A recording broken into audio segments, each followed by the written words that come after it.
And good evening, ladies and gentlemen, live from Spillane Field. It is a cold and rainy type of day here on the Cape. And as Thomas Inzarella here with my broadcast partner, Austin Rooney, is Game 2 of the 44 regular season game schedule in the Cape Cod Baseball League. And we got an interesting pitching matchup tonight between the Wareham Gatemen and the Harwich Manners. Awesome. We got two great guys on the mound tonight. What do you expect from both sides? So Ken Waldachuk will take the mound for the Wareham Gatemen, and Waldachuk had nothing short of an outstanding year for St. Mary's this past season. He had a 2.05 ERA and a whip under 1. He also had 118 strikeouts in 92 innings. His stuff is fantastic. He had an outstanding year. He's going to be really, really good for the for the Wareham Gatemen. Now for the Harwich Mariners, they have an ace of their own. Ricky DeVito out of Seton Hall had an outstanding year as well. A ERA of 1.88 and a whip of 1.03. His strikeout totals 67 strikeouts in 62 innings, also over a strikeout per inning. So he is another guy with very strong stuff. We can almost expect to see what we saw last night, where two pitchers really went at each other, and the offense was stalled for the first couple innings. However, tonight, DeVito will have his work cut out for him as he faces a high-powered Wareham Gatemen offense. That's right. The 3, 4, and 6 hitters are outstanding for the Wareham Gatemen. Andrew Vaughn, 4th in the country in on-base percentage at .531. He also tied for second in the country in home runs at 23. The 4-hitter, Brian Packard, had a .406 batting average. That's 7th in the country. And the 6-hitter, Parker Phillips, was tied for 7th in college baseball with home runs with 19. So this is a team with a lot of power, a lot of good contact hitters, and guys that get on base. It's going to be very tough for DeVito tonight. Well, it should be a great match tonight on both sides, on the mound and at the plate. So we will see as first pitch coming out in a few minutes. So stay tuned. You're listening to Harwich Manners Baseball.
And good evening, ladies and gentlemen. We want to welcome you back inside the broadcast booth at Spillane Field in Wareham, Massachusetts. It is game 2 of 44. I am Thomas Cinzarella here with my partner, Austin Rooney. National anthem has been sung, first pitch has been thrown, and we're ready to get underway here as Zach Watson steps into the right side. The center fielder playing his first game for the Mariners this year. Just called up from LSU. Yeah, a strong year at LSU, hit .308, had 234 at-bats this season, so he was at the plate quite a bit for the Tigers. Also added 7 home runs. Fastball misses outside for ball 1. Watson actually an infielder, but we'll get the nod in center field tonight, so showing his versatility today. From the rubber, Waldichuk, he fires. Fastball skied up into shallow left. Stott walking back. He'll give the nod to Packard, who's under it, and out number 1.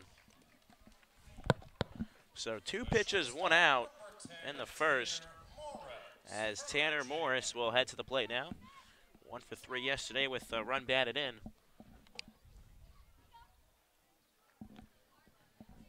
Lefty-lefty matchup. Fastball misses high and unable to squeeze that one was Millis. So Waldichuk hails from St. Mary's, part of the West Coast Conference. As fastball's in there again. And as you mentioned on the pregame show, he's had an outstanding season. ERA of just over 2 at 2.05 and a whip under 1. The 1-1 is in there for a strike 2, so count moves to 1-2 now. So lefty again. Fires from the row, he delivers. Misses downstairs and will nod to third, but did not go, says the third base umpire.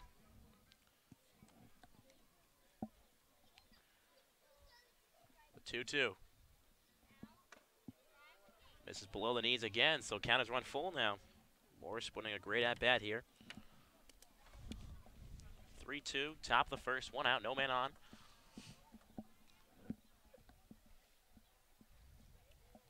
Ready from the windup. The payoff pitch. That ball is roped out to left center, and that ball is going to drop 1 hop off the wall. Morris will round first and in for a stand-up double. So his second double of the season, and the Mariners show some life in the top half of the first inning. That was an absolute rip from Tanner Morris. Tanner Morris hits that to the deepest part of the park here in Wareham. It's probably close to 420 feet out in dead center field. That's a home run at many other ballparks on Cape Cod. He hit a double down the line yesterday at White House, but doubles in left center this time. So go from the stretch now is Waldichuk. Morris on second. Gabe Rivera, the batter due up in the right side now from Miami. And that ball is inside as Rivera dances out of the box. Rivera playing DH tonight. Rivera had a great game yesterday. Had 3 singles, 3 for 4 on the evening. One of 2 Hurricanes that really performed well. The other, Ray Gill, was batting in the 5-hole today. So the 1-0. Rivera cut on and miss. The Mariners trying to get some early run support here for Ricky DeVito. Be on the mound for the Mariners tonight, so 1 down here. Tanner Morris on second after the 1-out double. And he kicks and fires. Rivera unable to catch with the fastball there, so count moves to 1-2.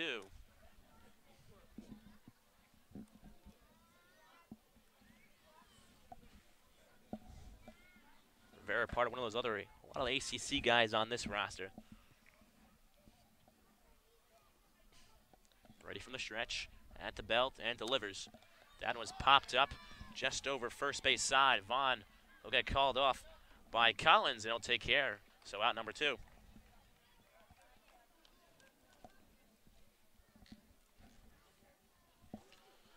So 2 down here. Tanner Moore still on second base. He'll bring up the sweet swinging right-hander, Andre Lipsius. Not sporting those orange and white cleats we saw last game, so a little cleat change going on maybe.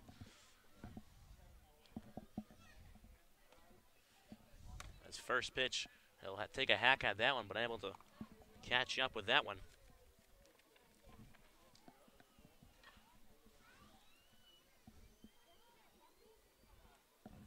Lips just 1 for 4 with an RBI yesterday. He had one of those hardest hitting balls yesterday, double a deep center.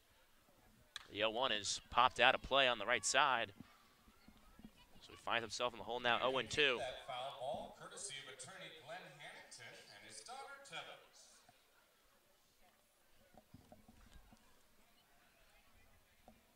So 2 down here in the top half of the first inning. Morris leading from second. Waldachuk delivers. Curveball. Got him looking. Lipsius couldn't believe it, but a sweet swinging curveball by Waldachuk gets him. So that'll do it off the top half of the first inning. You listen to Harwich Mariners Baseball.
And welcome back to Spillane Field. 0-0 score after the top half of the first inning. The Gatemen will get their chance now, as they'll have to face off against Ricky DeVito, the right-hander from a fellow Big East school, Seton Hall. As leadoff hitters Skylar Hunter, the switch-hitting center fielder, bat from the left side against the right-hander DeVito. DeVito from the windup, first pitch is bounced right back to him. He'll snag it and run to first and flip it for out number 1. So pretty efficient there. 1 pitch, 1 out. Yeah, solid start from DeVito, exactly what he wanted. Lazy ground ball back to the pitcher.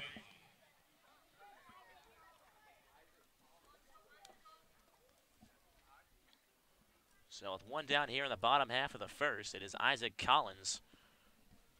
These two may have faced each other this year as he hails from Creighton University. Another switch hitter back from the left side. First pitch fastball finds the zone there.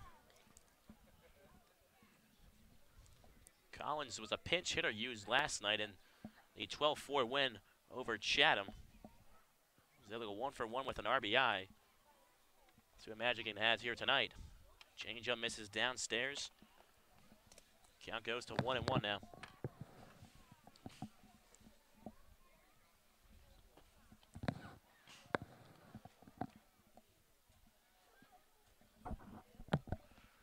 From the windup, fastball finds the zone again, so 1-2 here. DeVito really getting ahead of these hitters early on.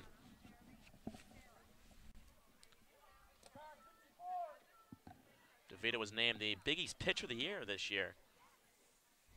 .88 ERA whole year.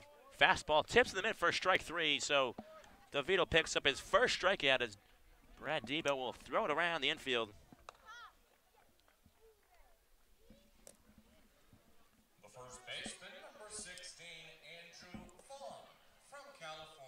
So face off against Andrew Vaughn now. The power hitting first baseman. And it wasn't only his power. He hit .402 this season at Cal Berkeley at an on-base percentage of .531. Fastball misses inside. He'll take ball 1. Probably the toughest matchup he may have tonight. Pitch is chopped up, and the umpire will say it bounced off his foot, so they'll do it again. DeVito could have really had a 1-2-3 inning there, but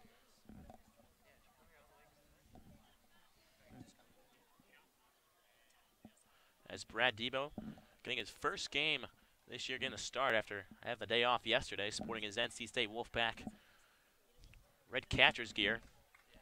Yesterday, Logan Driscoll was behind the plate, but Logan Driscoll with the day off today. So 1-1 off-speed pitch finds the other half now, 1-2. DeVito attacking these hitters early. So the 1-2 from DeVito. Gets his sign, but will back off for a second and step back on the rubber. Nothing score so far. 2 outs in the bottom half of the first. Off-speed miss low and away as he tried to nibble that corner again.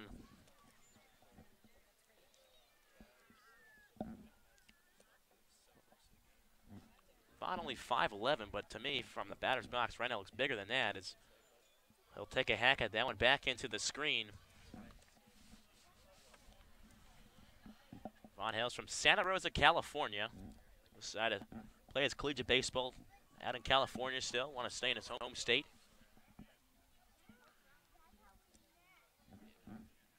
So a 2-2 from DeVito. Fastball is hammered down the line, foul on the ground. So they'll do it again here as he spoils that one.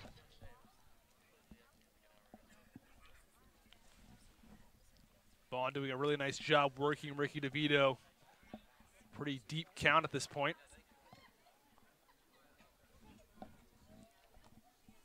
So the 2-2 from DeVito. That was chopped off over into the Mariners' dugout. So again, Vaughn really making DeVito work here. In the bottom half of the first inning, nothing to score still. As we're just underway at Spillane Field for those of you just joining us. Pitch number 8 of the at-bat upcoming. 2-2, and he fires a fastball in there for strike 3. So Vaughn goes down on strikes as DeVito works a perfect 1-2-3 inning. We'll be right back.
And welcome back inside Spillane Field. Nothing game after the first inning, as we're in the top half of the second inning, as Ray Gill will head to the plate for the Harwich Mariners. Getting his second start of the season back-to-back after yesterday, playing third still. Went 2 for 3 with a run in yesterday's affair. The first pitch misses inside from Waldachuk.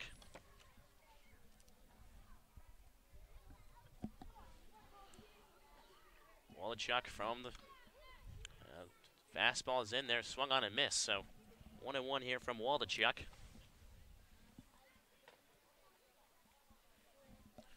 From the windup, he'll do it again. Off speed, swung on and missed. So Gill in the hole now, 1-2. Waldachuk worked a pretty quick first inning, just 15 pitches.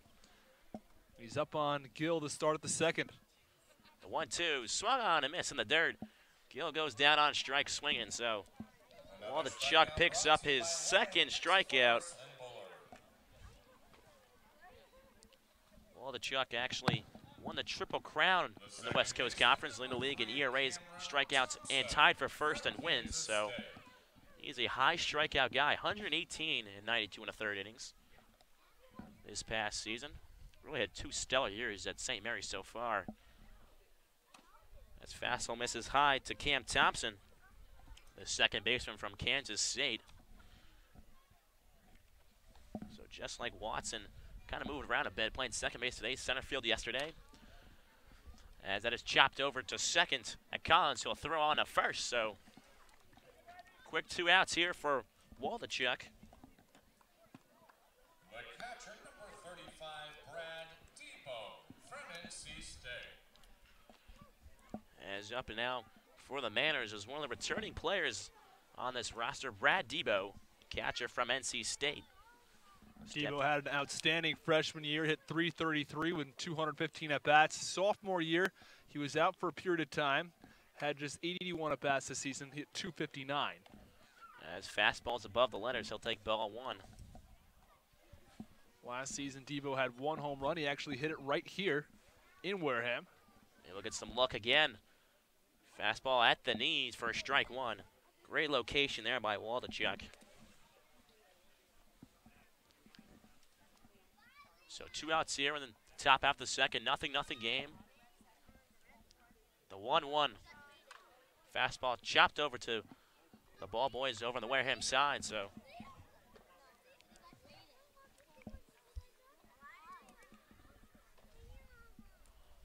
Waldachuk looking for his 3rd strikeout victim tonight. The 1-2. Off-speed pitch looked awfully good, but home plate umpire says not so fast. I think that pitch just missed a little bit inside. As Miller's really trying to frame that one. The 2-2 is flared out towards shallow center. Running in is Hunter. He'll be on for the catch. So they retire the Manners this half inning. Still nothing score after the top half of the second. You listen to Manners Baseball on the Harsh Manners Radio Network. The truck professional.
And welcome back to Spillane Field here. And still, lights kind of coming on right now in his bottom half of the second inning. Still nothing game. The left fielder, number 6, Bryant Packer. Or excuse me, top half of the third. Bottom half of the second, excuse me. As bottom half of the second. What am I? As Brian Packard steps in from the left side. First pitch is lined out to center field. Now running back, and he'll find out there. Excuse me, not Brian Packard.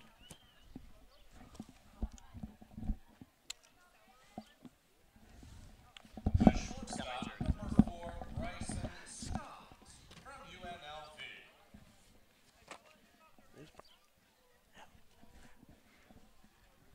So Packard. Zach Watson took a few steps in. He thought that the ball was going to be in shallow center field, but he misread it.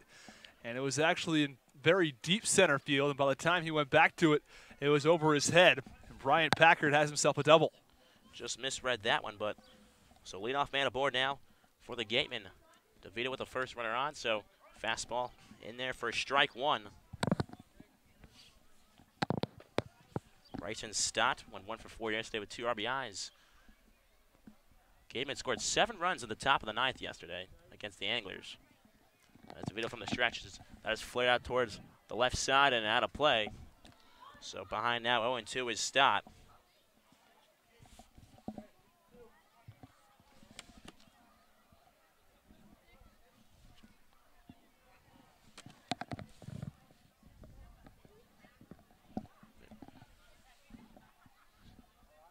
So the 0-2 set from the belt.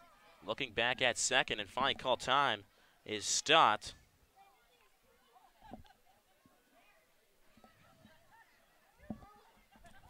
As DeVito was checking Packard at second. Packard named one of the All-Americans from East Carolina. Fastball misses low and away.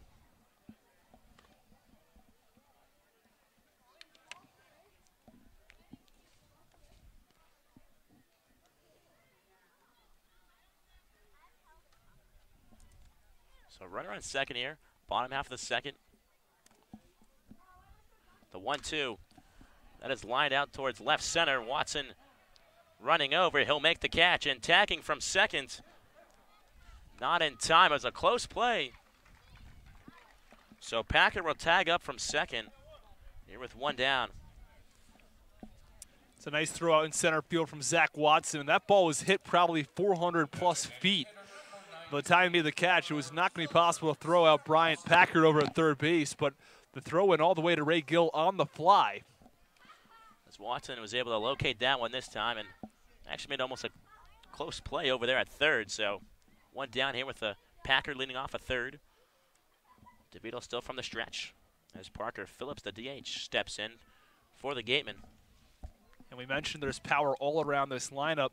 Parker Phillips, the 6th hitter out of Austin P, had 19 home runs this season. Fastball's in there for strike one.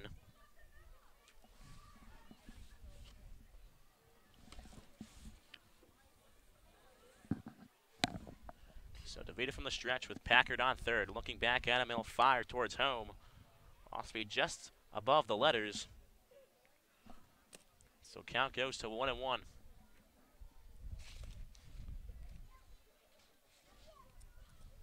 Parker Phillips from Clarksville, Tennessee.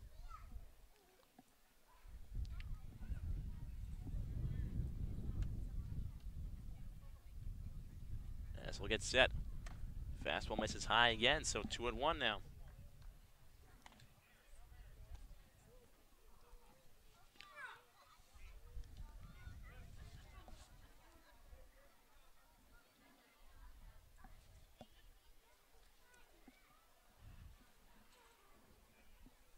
DeVito, one of the better pitchers in the Big East Conference. One of the best in the nation in ERA. As off-speed misses outside, 3-1 now.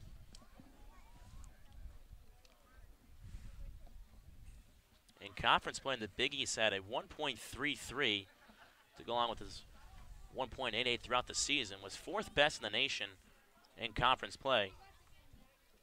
As the 3-1.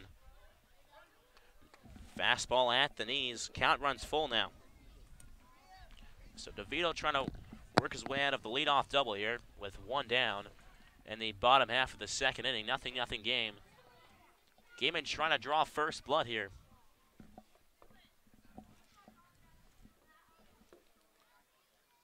The payoff pitch. Now is roped down the third base line as Phillips will round first, heading towards second.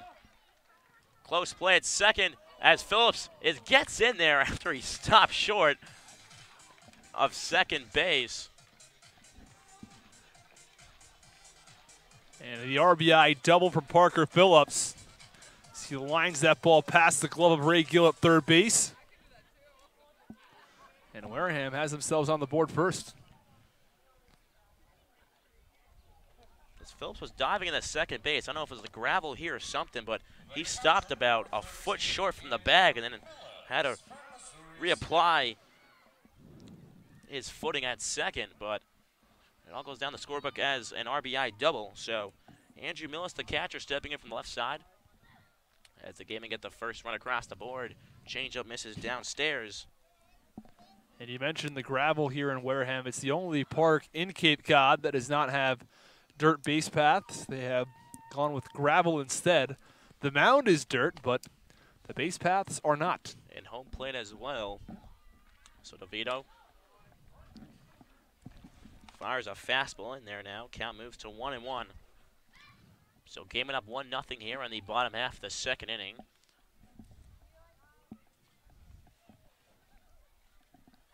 DeVito from the stretch. The 1-1 swung on and miss. Millis went fishing in the dirt.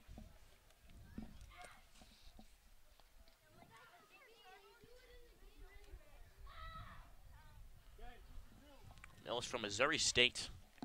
Teammates with fellow Mariner Ty Buckner.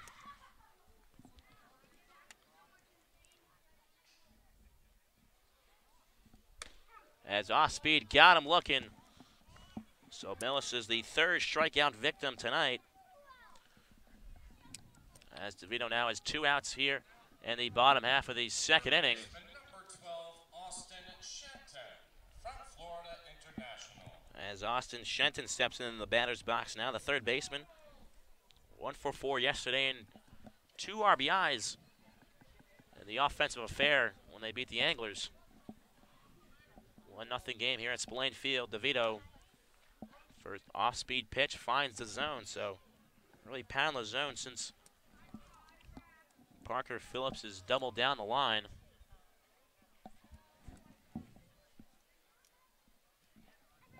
The 0-1 swung on and miss. And you mentioned how much he's pounding the zone. 22 strikes, just 8 balls so far in tonight's outing.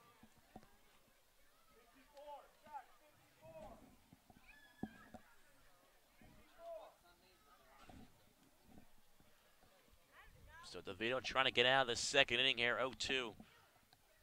The pitch. That is flit out towards right field. It's going to drop. Ammons is going to come up firing. Well, holding up at third is Phillips. So Gaiman will have runners on the corners now here with 2 down.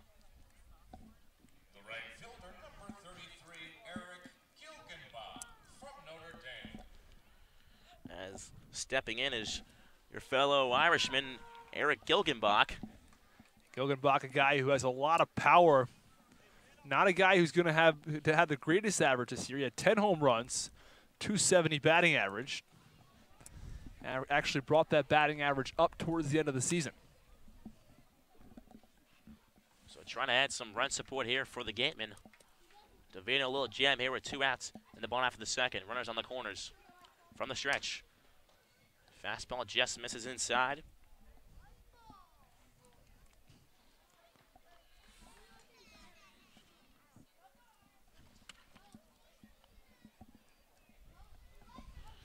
DeVito checks the run on first. Looking back over. Comes set now. From the belt. Fastball in the dirt. And Gilgenbach will hack at that one, so 1-1 here to Gilgenbach. Gilgenbach started off the season red hot for Notre Dame versus LSU. The grand slam, a couple of other home runs. That was after a freshman year when he only had 51 at-bats. Driving some runs here as the off-speed pitch on the outer half falls in for a strike. So 1-2 now to Gilgenbach.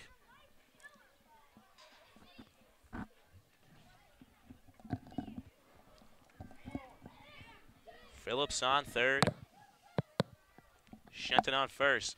Curveball in there. Got him. So Debo will do his duties and throw it down to first for the third out. So DeVito gets out of the jam, but Gaiman strike first as lead 1-0 here in the top half of the third inning. You're listening to Harwich Mariners Baseball.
So leading things off in the top half of the third inning is the left fielder Ben Norman from Iowa.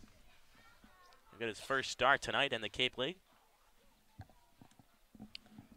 Shows bunt but pulls back, but falls in the zone anyway, so 0-1 to Norman.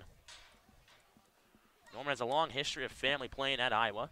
His father played basketball there. Older Sam pitched for Iowa for the Hawkeyes as the 0-1 curveball gets in there. Strike two. You see a lot of those types of guys on the Cape. Grant Lind was supposed to play for the Mariners. His long family history playing D1 basketball. Chose baseball instead. The 0-2 is lines up the middle, and it will find its way onto the grass. So Norman leadoff single for the Mariners here in the top half of the third inning. Norman made his appearance yesterday in a pinch running role late in the game, and now finds himself on base with a hit of his own. So bringing now the volunteer Justin Ammons, getting the start in right field tonight for the Mariners. So Waldichuk will go to the stretch now.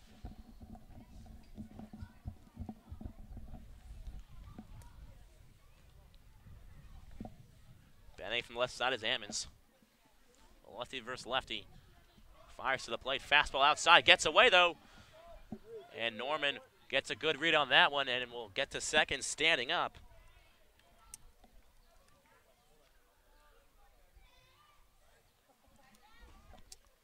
So now a single could score Norman. Norman with just one stolen base this past season. He had 14 during his freshman year, though. He's got some speed on the base pass.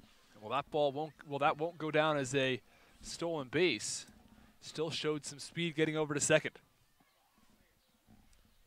The pitch is couldn't squeeze again. Was Millis as Ammons took a hack at that one. So Millis having some tough time back there right now.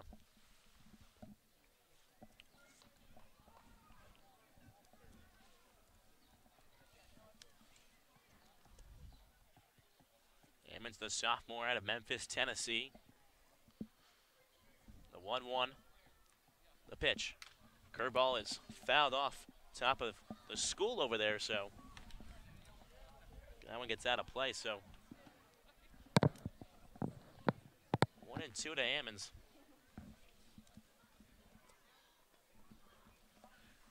Gave it up here 1-0 in the top half of the third inning. Leadoff single by Norman, and then a pass ball or wild pitch gets in the second now. So Norman on second.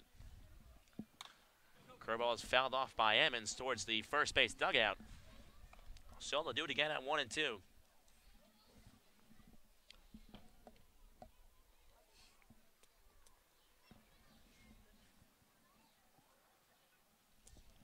Waldichuk was named a second-team All-American by Collegiate Baseball this year,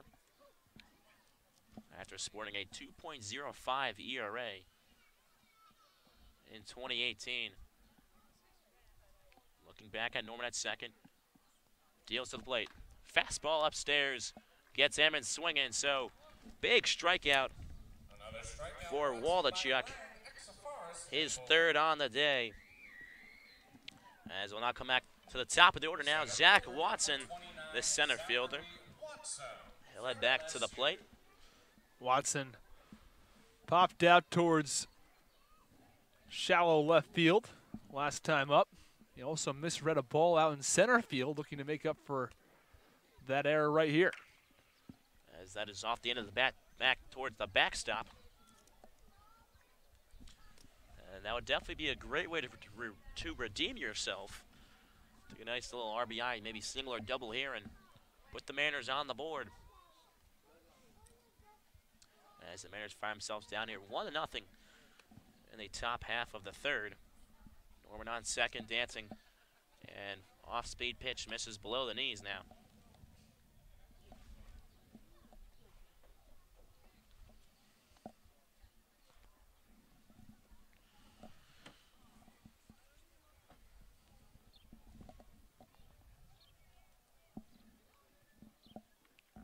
Reading the sign is Waldichuk. He sets now, and he deals.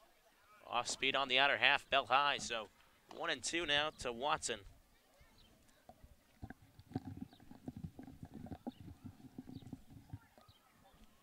Watson making his first start on the Cape this year. Maybe a little different field than playing down at LSU as he reaches out for that one. It is pulled to third, scooped up, and it's fair ball. There was just some confusion if it was fair or foul, but it was scooped up by...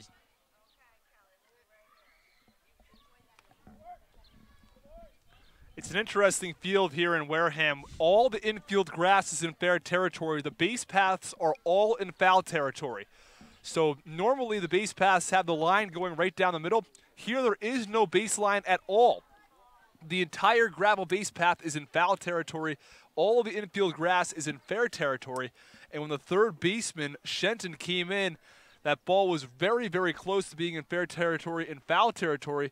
Ultimately, the home plate umpire made the call, fair ball, and the runners on the corners with one out now for Harwich. I think it confused not only the umpires, but everybody at Spillane Field. I mean, a lot of people yelling foul ball, but it was actually in fair territory just because of the unusual line they got going on here. And from my vantage point here, I thought the ball may have actually been over some of the gravel base path here, but the umpires say it's a fair ball. So the runners on the corners now is Tanner Morse. Pops one out and out of play. Morse doubled his first at bat. Looking to drive in some runs here after he drove an RBI in yesterday.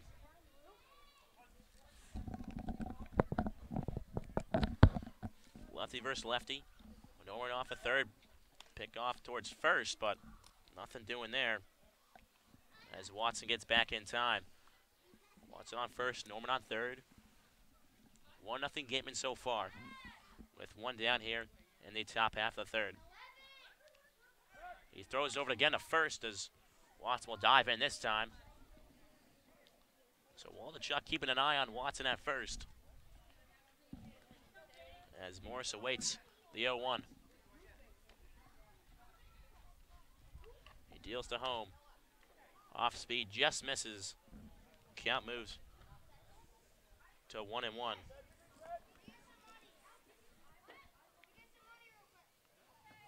Morse really worked Waldachuk last time and an at bat. Maybe looking to do the same here. The 1-1 from Waldachuk. This is above the letters. Morse doing a good job here, working the count again. Looks very patient at the plate right now.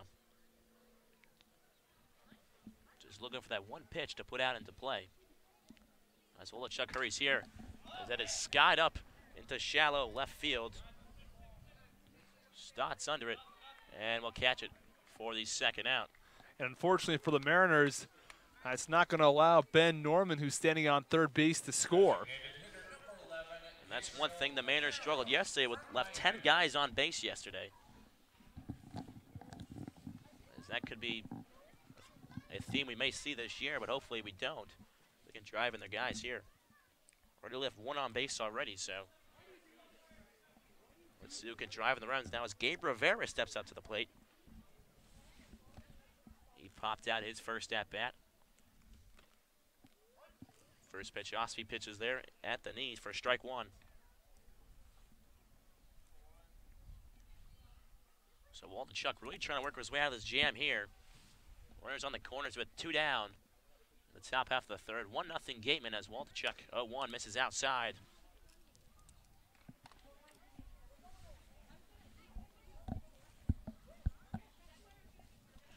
Mills keeping an eye on Watson at first as he came out of that pitch. He caught it. Watson does have a little speed. Waldachuk checking. Throw over back over to first to Watson. Stay up standing, so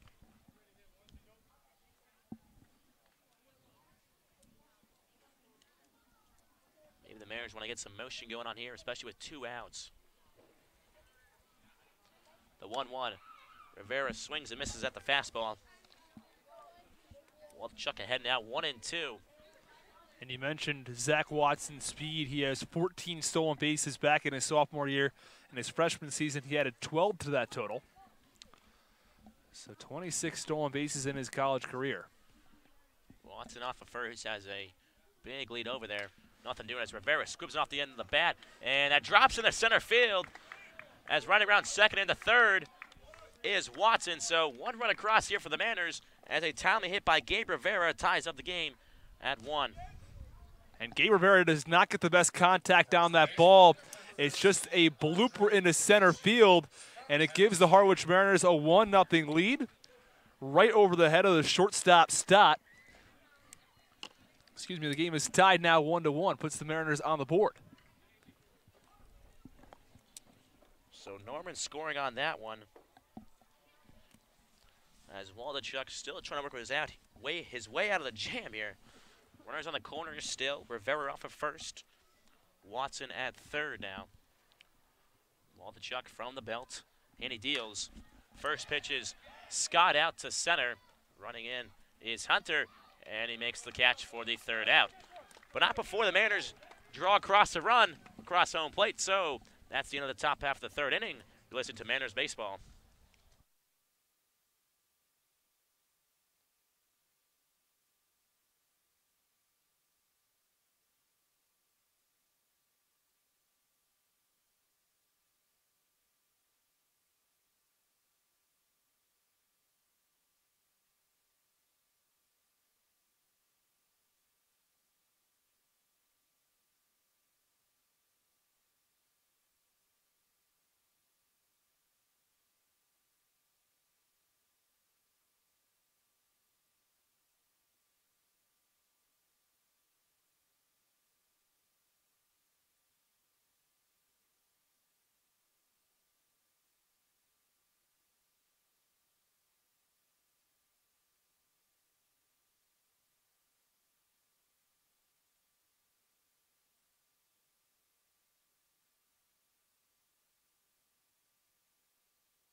And welcome back inside Spillane Field. 1-1 game after Mariners draw across a run into the bottom half of the third inning. As top of the order to lead off the third as Skylar Hunter, the center fielder out of Purdue.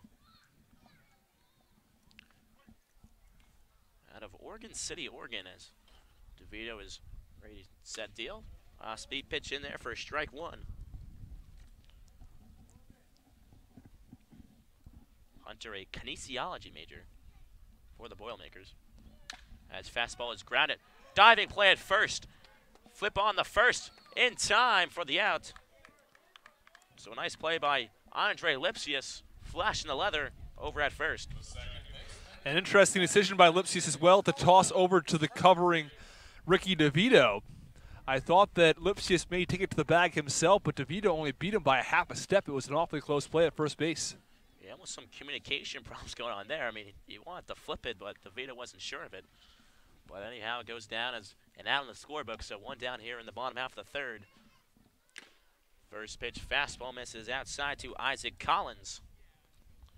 He struck out looking his first at-bat.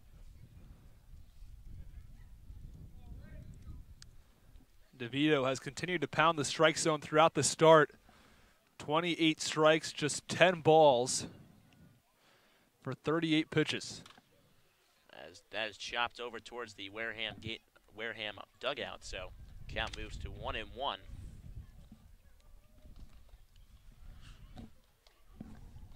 Home stadium for the Creighton Blue Jays baseball team is TD Bank Ameritrade, where the College World Series we played this week. So a couple Mariners around the Cape as the 1-1 is popped up into shallow left. Over in is Norman, loses the cap and makes the catch for out number 2. Good communication by Norman. Both the third baseman Gill and the shortstop Morris were out in shallow left field, but Norman called them off at the last moment and made the catch. We've seen a lot of those types of plays tonight, just fly balls over the third baseman's head or the first baseman's head. A lot of communication is needed, and both teams have done a good job so far with 2 down here. And fastball misses high to Andrew Vaughn, the first baseman. Vaughn trying to break the 1-1 tie we have so far. The bottom half of the third inning. One swing could do it for this Gateman team as off-speed drops in for a strike. 23 home runs for Vaughn. Already a home run on the Cape League as he hit one yesterday. He raked in 4 RBIs yesterday against the Anglers.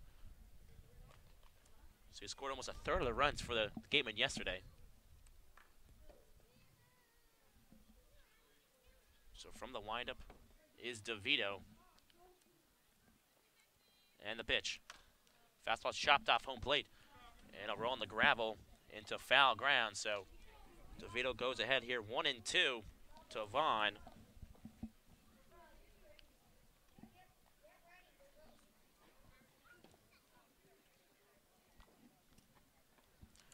Vaughn from California may not be used to these almost winter-like conditions to probably him, as he's wearing a long sleeve under his jersey tonight. The pitch is slashed over to second. Thompson scoops it up. Throw on a first for the third out. So quad inning in the bottom half of the third for the Gatemen as the Mariners retirement side here. You're listening to Harwich Mariners Baseball on the Mariners Radio Network.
Welcome back to the top half of the fourth inning. It's the Harwich Mariners 1 and the Wareham Gatemen 1 as Ray Gill will lead off the top of the fourth. First pitch is swung on and driven foul down the right field line. Out of play. Count, no balls, and 1 strike.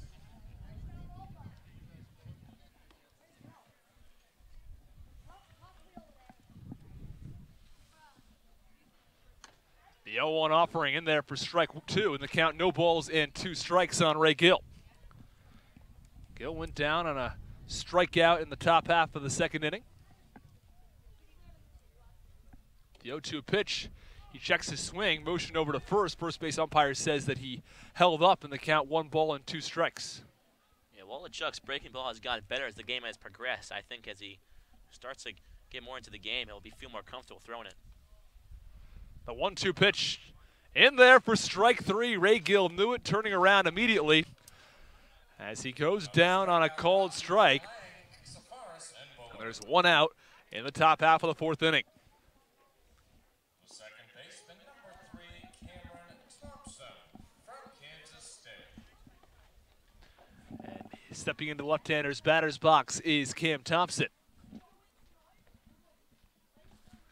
First pitch is swung on and missed on a high fastball, and the count, no balls and 1 strike.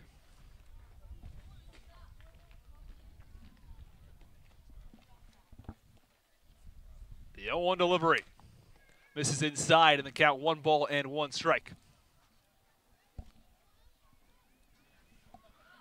Thompson was 1 for 3 in yesterday's game, 0 for 1 today. And the 1-1 offering paints the bottom part of the zone, and the count 1 ball and 2 strikes.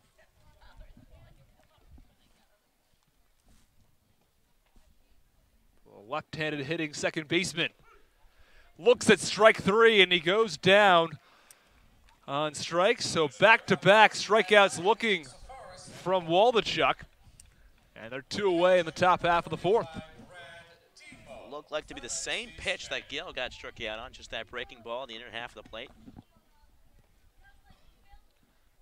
The Mariners were able to do some damage in the top half of the 3rd with 3 base hits, but aside from that, they've been held quiet as Brad Debo fouls the first pitch back to the backstop. Both pitchers tonight only get out 3 hits and 1 run, so good job on both sides. A 1 pitch swung on and missed from Debo, and the count 0 balls and 2 strikes.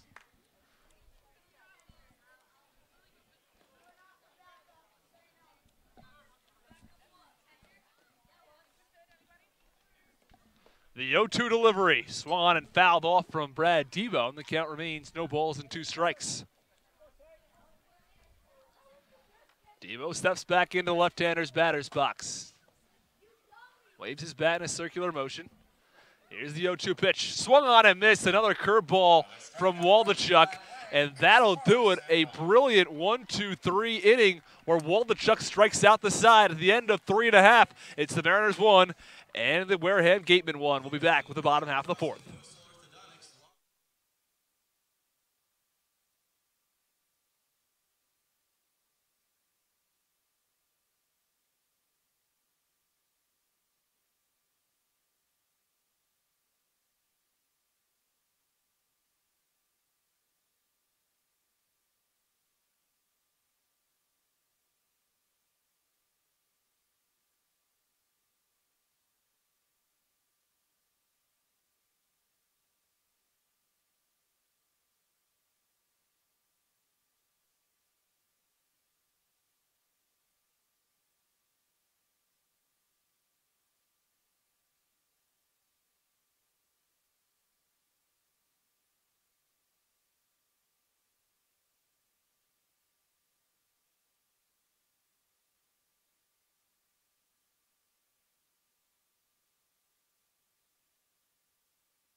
Welcome back to the bottom half of the 4th inning. It's the Mariners 1 and the Wareham Gateman 1.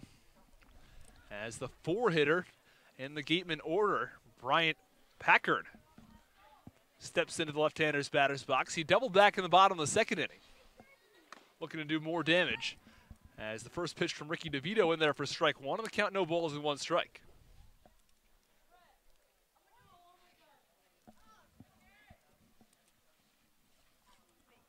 The 0-1 offering. Check swing from Packard. All motions over to the 3rd base umpire. He says he doesn't go around, and the count 1 ball and 1 strike.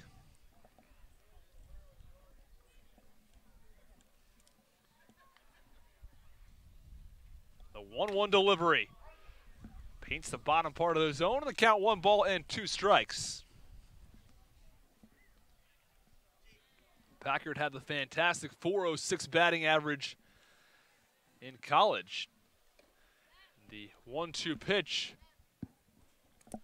check swing as it's in the dirt. Motions over to 3rd base umpire once more. He says he doesn't go around again, and the count 2 balls and 2 strikes. Yeah, Packard, the American Athletic Conference Player of the Year this year, was named a 1st team or 2nd team All-American, just depending on what source you're looking at. But one of the best players in the country. That's for sure. 2-2 pitch is fouled off towards the Wareham dugout. The count remains 2 balls and 2 strikes.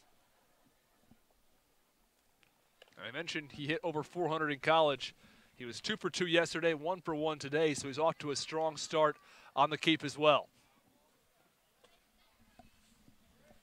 The 2-2 delivery. Swung on and chopped over towards second base. Fielded by Thompson. He'll throw to first for the first out of the inning.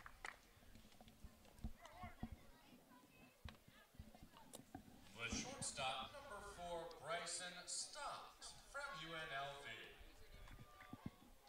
And the shortstop, Bryson Stott, also steps into the left-hander's batter's box. And while he is not top 10 in any category, he did have a .365 batting average. The first pitch to Stott in there for strike one, and the count no balls and 1 strike.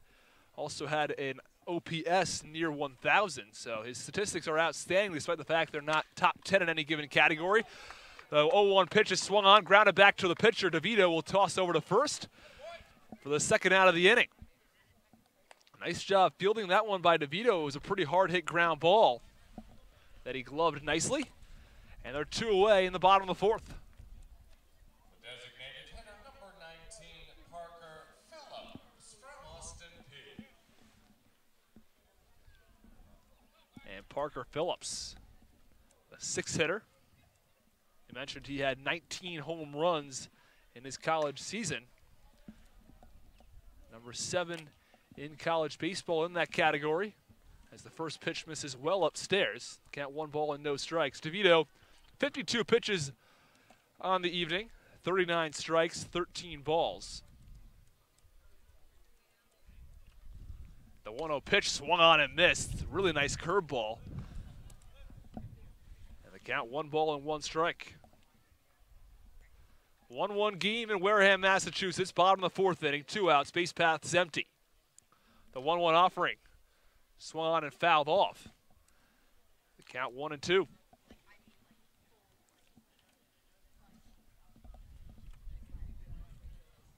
Phillips steps out. Now steps back into the right-hander's batter's box. The 1-2 pitch misses upstairs, and the count 2 balls and 2 strikes.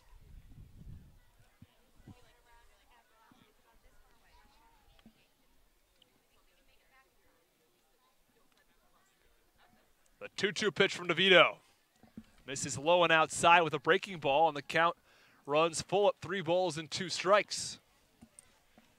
Looked like a slider as it went away from the right-handed hitter Phillips.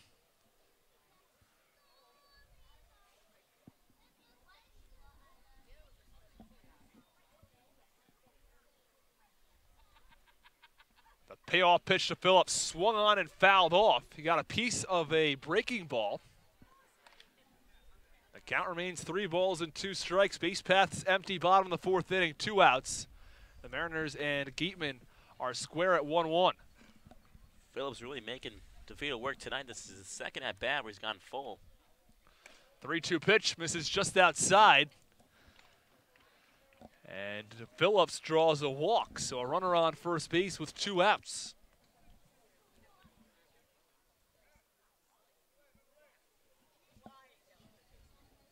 And that brings up Andrew Millis.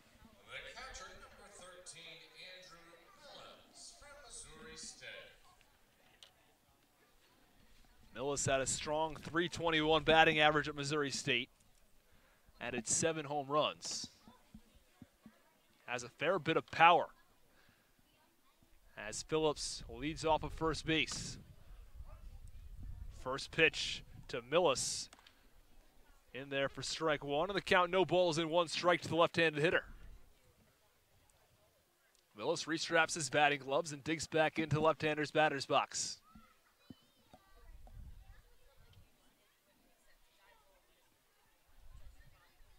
The 0-1 offering. Misses low on a breaking ball, and the count 1 ball and 1 strike. And quickly throwing back over to first is Brad Debo. Looking to catch Phillips, who dives back in there safely. He was on another planet over there, it looked like, because there was a snap throw down from Debo. It was seconds after the pitcher had been thrown. He was just walking back to the first base with Phillips.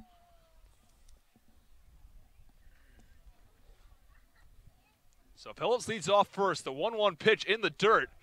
Nicely stopped by Debo. in the count, 2 balls and 1 strike. And last season, Brad Devo came up to the Cape. He said he wanted to work on his catching specifically, and he has made massive strides in his ability to play well behind the plate. 1-1 game, bottom of the 4th inning, 2 outs. Phillips leads off first. The 2-1 offering. This is low in the count, 3 balls and 1 strike. And DeVito, who has done a fantastic job pounding the strike zone, has seemingly lost it a bit over the last couple of batters.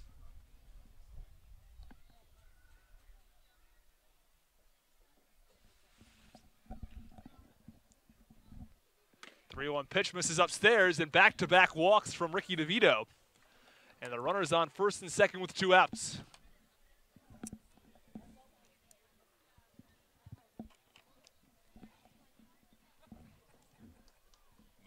And out to the mound is Coach Gruenberg, pitching coach for the Harwich Mariners, to check on Ricky DeVito.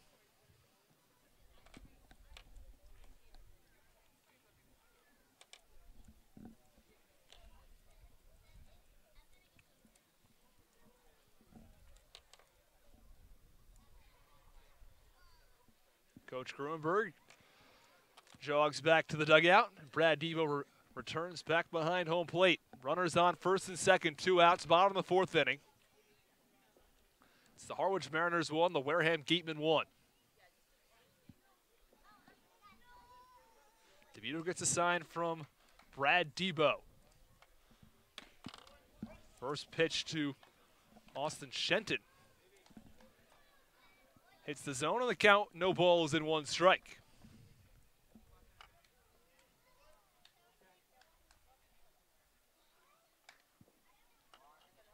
The 0-1 offering swung on and missed. Count, no balls and 2 strikes. Devo threatens to throw down to second base, but he thinks better of it and tosses back to DeVito. He has no problem throwing down. I mean, that's just the confidence he has me behind the plate. So if I'm a runner for the game, and I might want to watch out and think twice before dazing off. The 0-2 offering in the dirt, and Devo throws down a second. Phillips diving back in time. He threatened to throw last time. He throws down this time, giving DeVito a bit of a workout on the base paths. Yeah, Phillips is the second time now that Devo's thrown down on Phillips, so you better be careful out there at second base. Threw down once at first, and now just threw down at second. DeVito gets a sign from Devo. The 1-2 pitch swung on, shot for over towards short, nicely stopped by Thompson, but by the time he gets up, he's not going to have a throw. He dove to prevent the ball from going into center field, but it's going to be a base hit from Austin Shenton, and the bases are loaded with 2 outs. That's a big play by Moore, stopping that ball. If that went down to the outfield grass, that might be a run for the Gatemen. Now it's up to the 9-hitter, Eric Gilgenbach out of Notre Dame.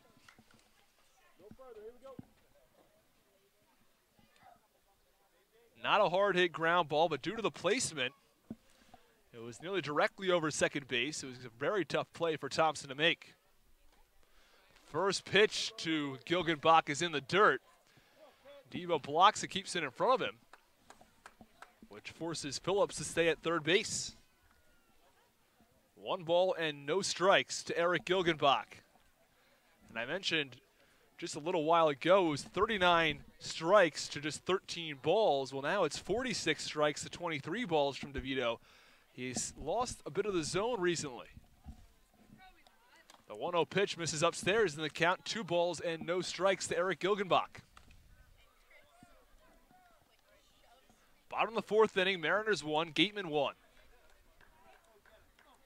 Bases loaded, 2 outs.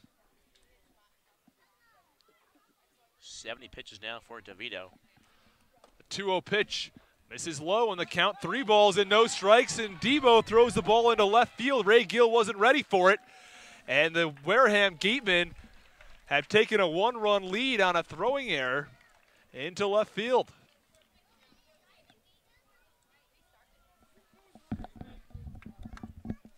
And Brad Devo had been throwing the ball all over the diamond.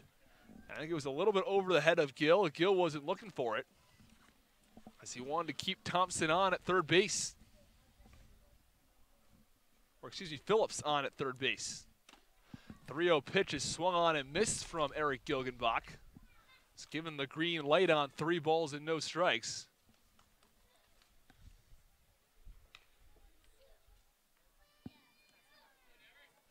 DeVito looking to work out of this jam. 3-1 pitch. This is low in the dirt. It's ball 4. So the bases are loaded once again for the Wareham Gatemen.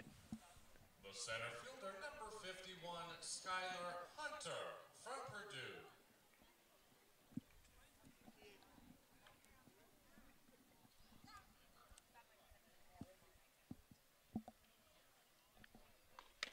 Back to the top of the order. First pitch to Skylar Hunter in there for a strike.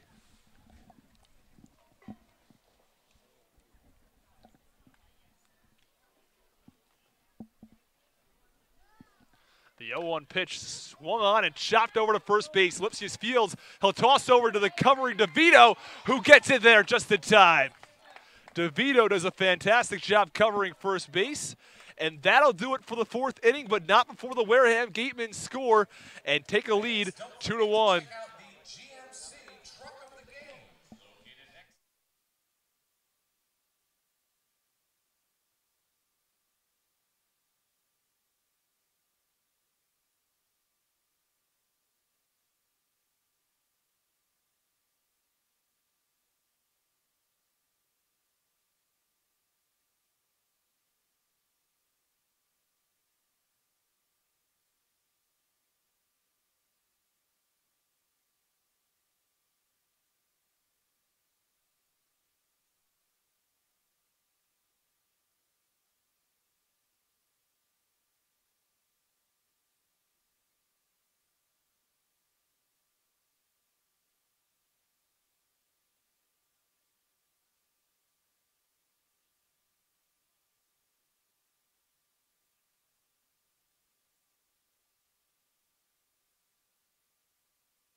Back in the top half of the 5th inning, it's the Harwich Mariners 1 and the Wareham Gatemen 2. New pitcher for the Wareham Gatemen is Zach Hart out of Franklin Pierce University. Franklin Pierce, the Division II school who plays in the Northeast 10 Conference, a wooden bat league, so he has some experience pitching against these hitters with wooden bats. As the 8-hitter in the Mariners lineup, Ben Norman steps in, and Norman fouls one back. Out of play.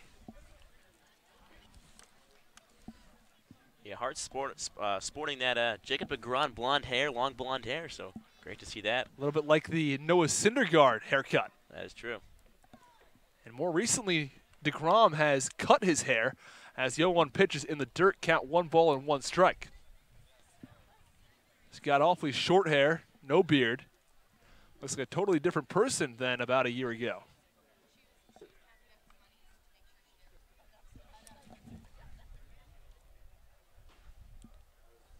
The 1-1 pitch to Norman is swung on and lined into left field for a base hit. This could be 2 as the ball goes towards the wall. Norman digs into second base, and he's in there, and he's going to round second, but he pulls up. Looked like he was thinking 3 as the left fielder, Packard, had some trouble with it down the left field line. So a leadoff double from Ben Norman, and that's his 2nd hit of the afternoon.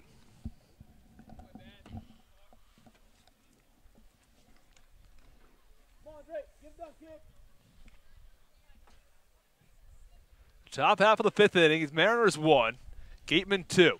Ben Norman stands on second base, and the 9-hitter, Justin Ammons, steps into left-hander's batter's box. Ammons struck out back in the top of the third.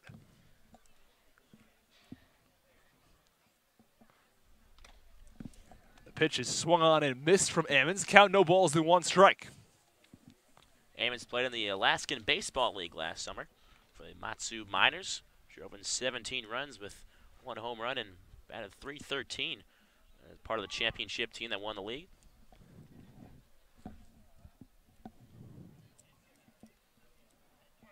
Norman on second. Top of the fifth inning. No outs. 2-1 Gateman lead. The 0-1 offering swung on and fouled off by Ammons. The count goes to no balls and 2 strikes.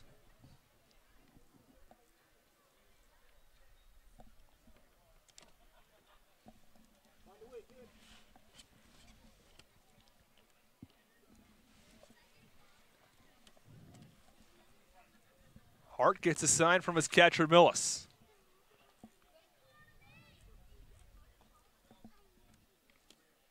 The 0-2 delivery swung on, a high fly ball to left field. Packard moves over and makes the catch for the first out of the inning. Ben Norman forced to stay at second base. So 1 out and a runner on second and a 2-1 lead for the Wareham Gatemen.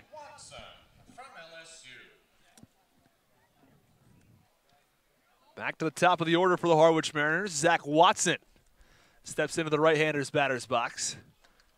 He had a single in the top half of the third inning. It was a soft ground ball over to third base, and Shenton had trouble with it. It was right on the foul line, and it stayed fair for a base hit. The first pitch in there for strike 1.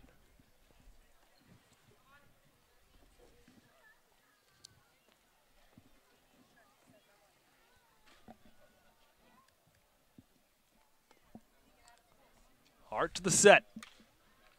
0-1 pitch is fouled off and out of play from Zach Watson, and the count no balls and 2 strikes.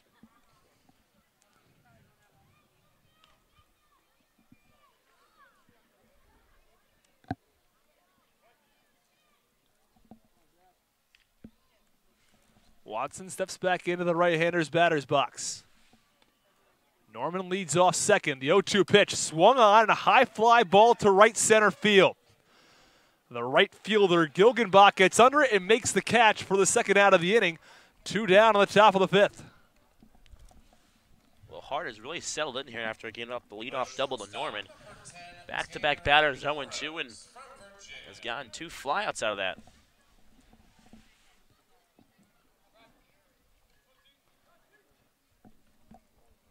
Two outs in the top of the fifth inning. Mariners trail the Gatemen 2-1.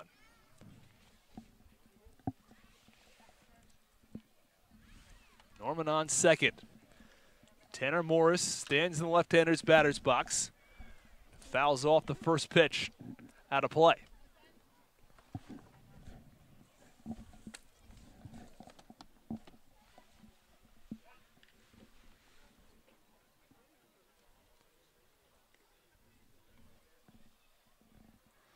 The 0-1 offering misses upstairs, and the count 1 ball and 1 strike. And Zach Hart had nearly impeccable control up until that point. Now 9 strikes thrown and 2 balls in his 2/3 of an inning. The 1-1 pitch gets away, and now the throw down to third base. In throwing back to second, they've caught Norman.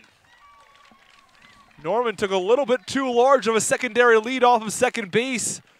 The catcher, Millis, threw down to third, Shenton back to second, and Norman tagged out as he dove back into second base. So at the end of 4.5 innings of play, it is the Gatemen 2 and the Mariners 1. Will step aside and be back with the bottom half of the fifth.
Bottom half of the fifth inning from Wareham, Massachusetts. It's the Wareham Gatemen 2 and the Harwich Mariners 1. New pitcher for the Mariners, Tommy Sutera. In this past year at Siena College, had a 3.93 ERA. Back in 2016, he actually played for the Chatham Anglers of the Cape Cod Baseball League. But now with the Harwich Mariners.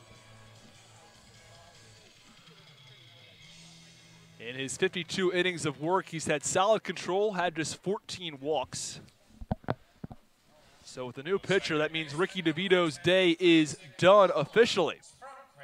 DeVito pitched 4 innings, allowed 4 hits, 2 runs, 1 of which was earned, along with 3 walks and 4 strikeouts.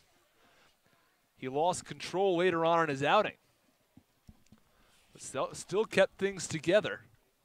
Bases were loaded with 2 outs. He was able to get out of it, for the most part, unscathed. First pitch from Sutera is fouled off by Isaac Collins. The count, no balls and 1 strike. Collins 0 for 2 on the evening. Sutera played in the Valley Baseball League last summer, was named Pitch of the Year, an all-star in that league. And the 0-1 pitch misses low, count 1 ball and 1 strike.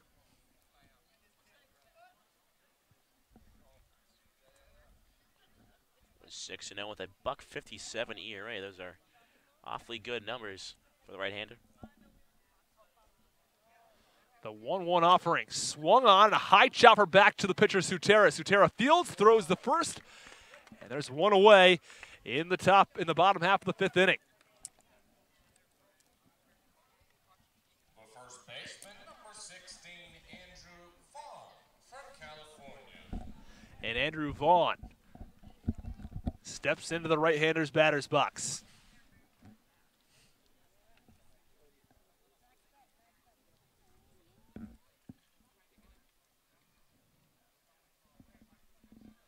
First pitch to Vaughn misses inside. The count 1 ball and no strikes.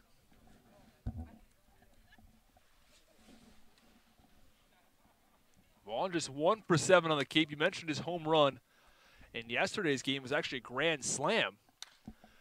And the 1-0 pitches popped up foul out of play. Count 1 ball and 1 strike. It's in that 7-run 9th inning for the Wareham Gatemen.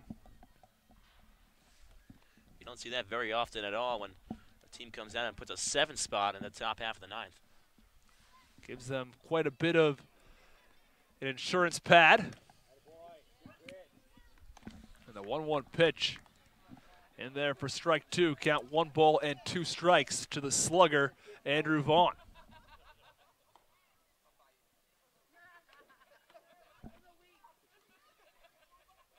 The 1-2 delivery. Swung on, a hard ground ball towards short. Morris has some trouble with it as he tries to field it on the backhand. And Andrew Vaughn will be on first base. I think that would be a base hit. Would have been a very difficult play for Morris to make it shortstop. Well, tonight we're really seeing Morris's range. That was another tough ball he's able to knock down and keep it in the infield. Would have had to make one of those Jeter-esque throws from shortstop, the jump and throw. Or Angelton Simmons if you're a big fan. Cleveland Indians, former Cleveland Indian.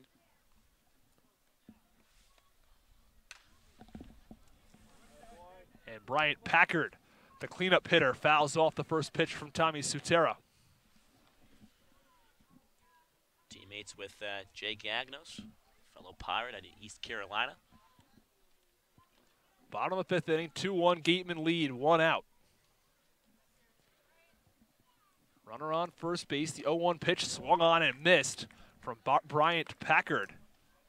The count, no balls and 2 strikes.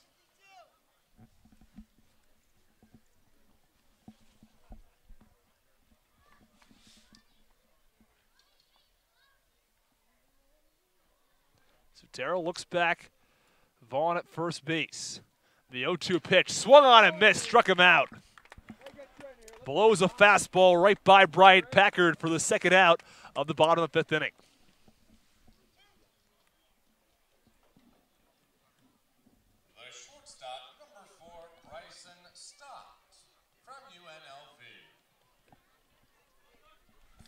Bryson Stott, the fifth hitter in the Wareham Gateman order, steps into the left-hander's batter's box.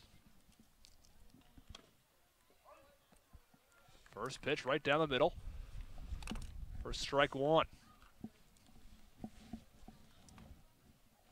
2-1 Gateman lead, 2 outs, bottom of the fifth inning.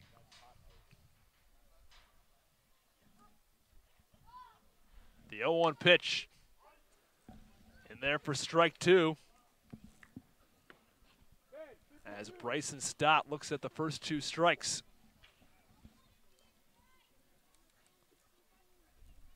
Vaughn leads off first base. The 0-2 offering from Sutera is fouled off for Bryson Stott. The count remains no balls and 2 strikes.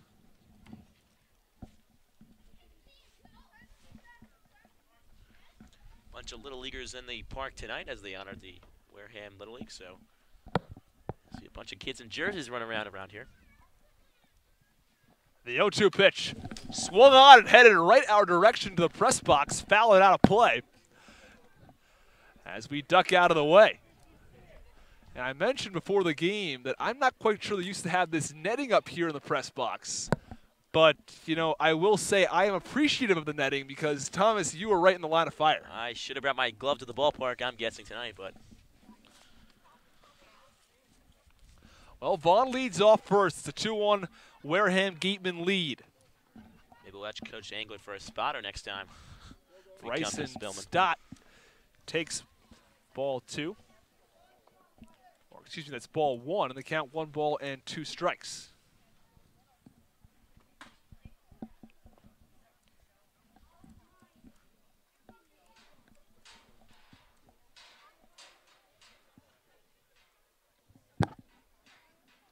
A 1-2 pitch, swung on and grounded over towards short. Fielded by Morris. He'll toss over to Collins and to Thompson, excuse me, and that'll do it for the bottom of the 5th inning. So after 5, it's the Wareham Gatemen 2 and the Harwich Mariners 1. Will step aside and be back with the top half of the 6th inning.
Back in the top half of the 6th inning, it's the Wareham Gatemen 2 and the Harwich Mariners 1.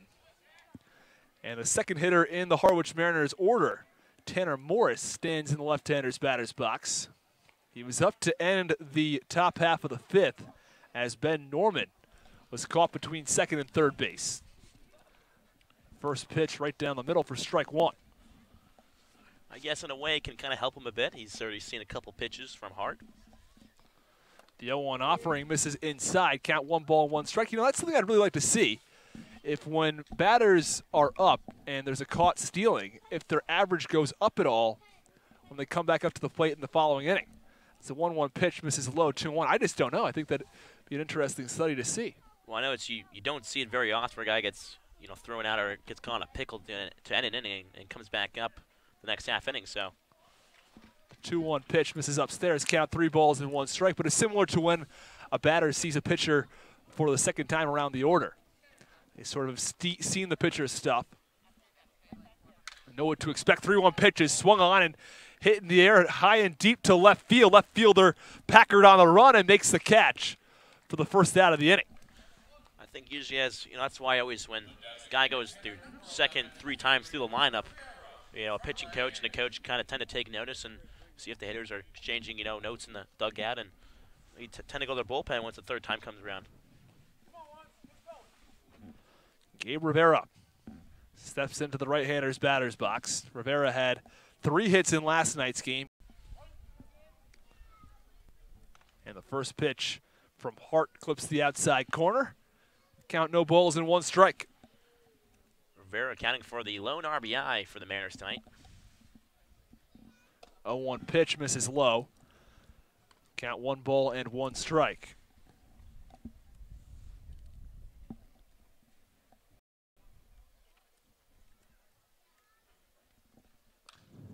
The 1-1 pitch is fouled off and out of play. Number of cars back there behind home plate. Right in the line of fire for the foul balls. That's why I moved mine right before the game. Starting to think that was probably a good decision. There have been a few balls that have been hit right over that way as the 1-2 pitch is fouled to the backstop. Count 1 ball and 2 strikes. Wareham Gatemen lead the Harwich Mariners 2-1 in the top of the 6th inning.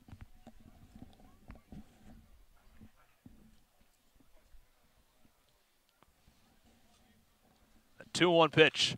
Swung on and popped up foul and out of play. Count remains 1 ball and 2 strikes.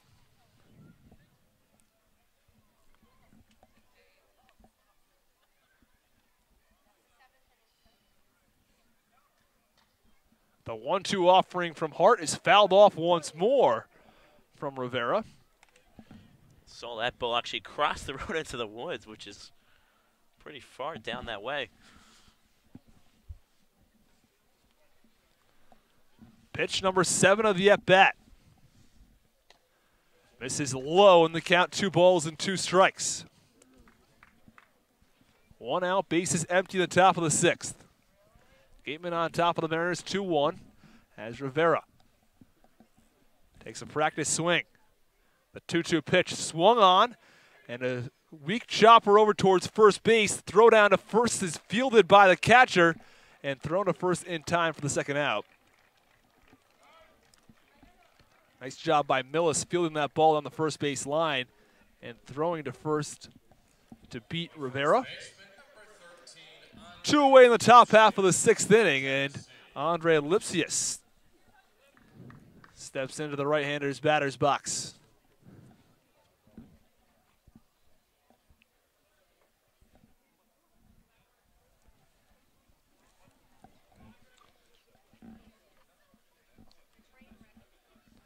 Pitch to Lipsius misses outside. Count 1 ball and no strikes from Hart.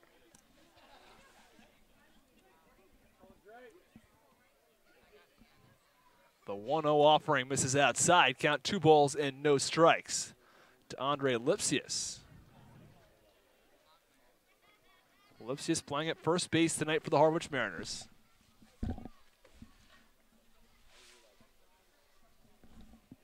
The 2-0 delivery swung on and fouled off.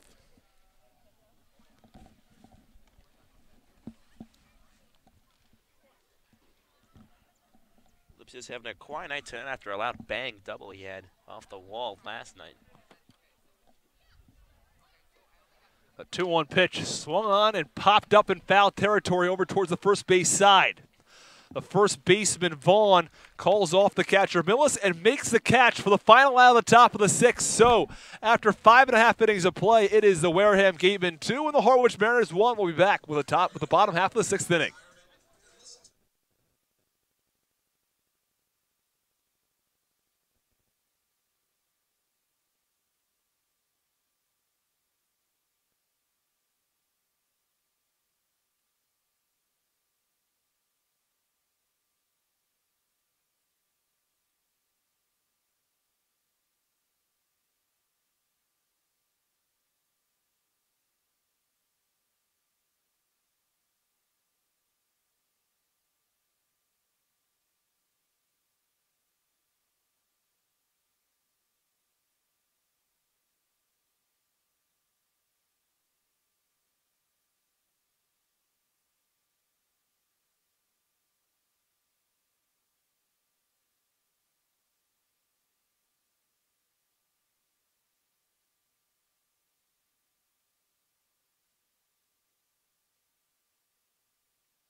bottom half of the 6th inning. The Gatemen on top of the Mariners 2-1 as Tommy Sutera is back out there for his 2nd inning of work.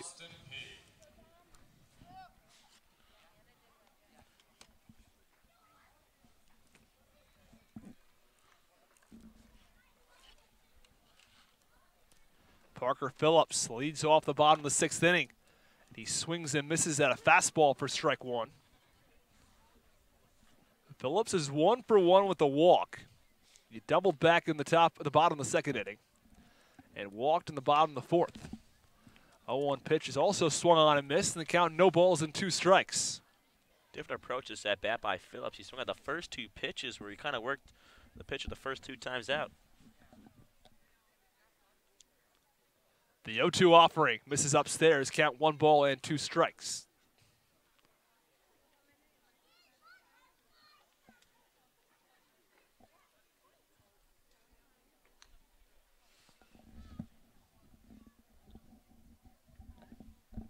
The 1-2 offering in there for strike 3, and Parker Phillips goes down looking. First time the Mariners pitching staff has retired him this evening. So 1 away in the bottom half of the 6th inning. The catcher, number 13, Andrew Millis from Missouri State.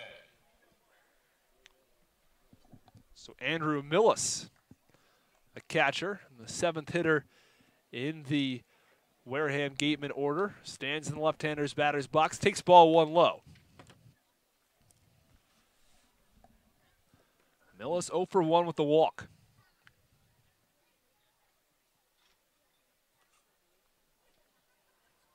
A 1-0 pitch. This is outside. Count 1 ball and 1 strike to Sutera. Excuse me, 2 balls and no strikes.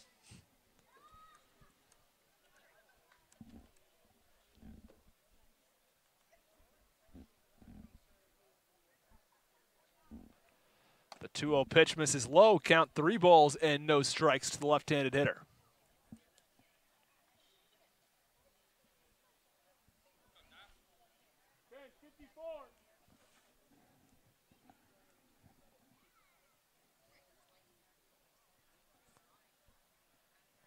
The 3-0 pitch paints the lower part of the zone. The count 3 balls and 1 strike.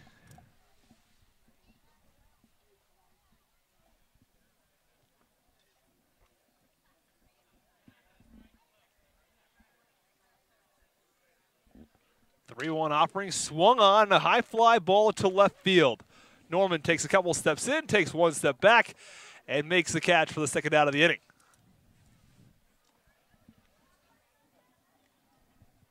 The 3rd baseman, number 12, Austin Shenton. And the 8th hitter in the Wareham Gateman order, Austin Shenton, stands in.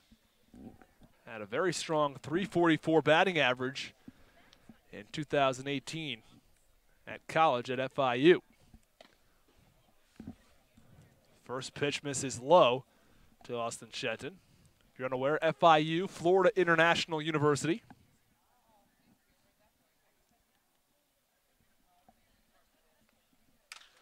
And the 1-0 pitch is lined down the left field line for a base hit. Gets by the glove of Gill. Fielding it out in left field is Norman. And throwing it back in, that will hold Shenton at first base. So he is now 3 for 3 on the day with 3 singles.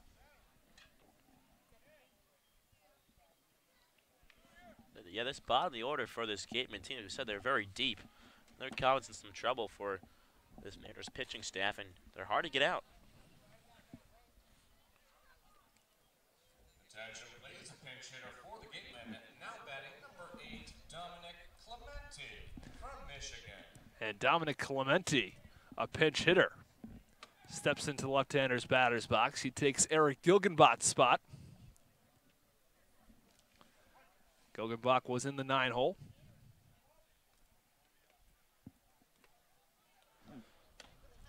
First pitch in there for strike 1.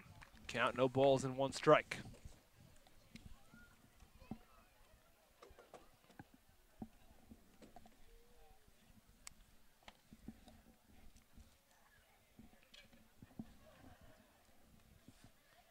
The 0-1 pitch swung on and missed. Count no balls and 2 strikes.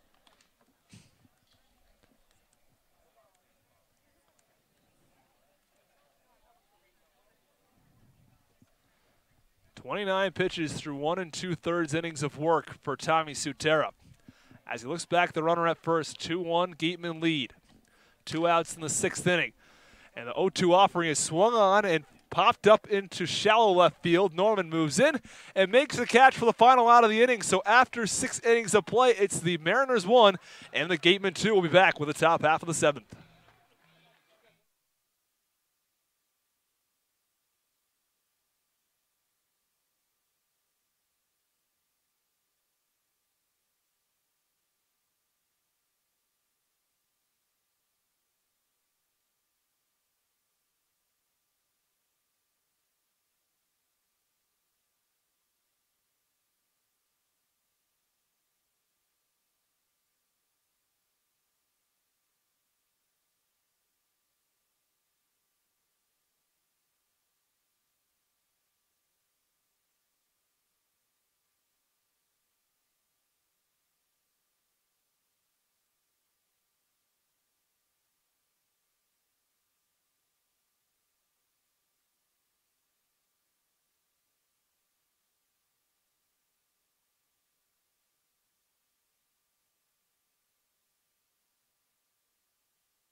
And welcome back inside the broadcast booth.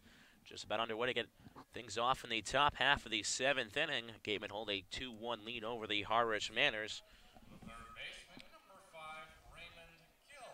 As Raymond Gill steps in now to the right side, Zach Hart on for his 3rd inning of work. Only 1 hit allowed, and that was the leadoff double, from Ben Norman. As Gill takes a swing at that one and fouls it off back into the screen. After reaching base 3 times in last night's game, he struck out twice tonight. Once swinging back in the 2nd, the other time looking in the 4th. As the 0-1 is downstairs for ball 1, so Ray Gill unable to get things going so far. Maybe going to jumpstart things for the Manners offense in the top half of the 7th. 1-1 fastball to letters for strike 2.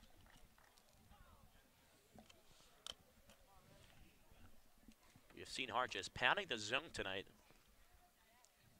Got some life to that fastball as the 1-2 misses at the sock, so 2-2 now.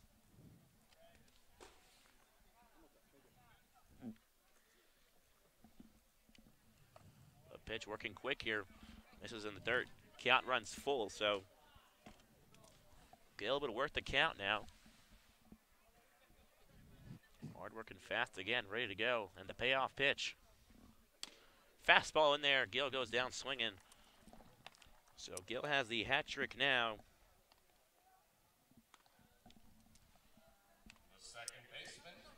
Not the sort of hat trick you'd like, though. Now, for playing hockey, it'd be a great hat trick. Unfortunately, not playing that sport tonight. As it is, 2nd baseman Cam Thompson steps in. Batting in from the left side, righty-lefty. First pitch misses downstairs, so. And the Gateman pitching staff has retired 9 of the last 10 Mariners batters. Doing a good job on both pitchers as fastball misses above, so 2-0 here to Thompson. May get the green light here if you see something good over the plate. Fastball in there for a strike 1. Right down Broadway.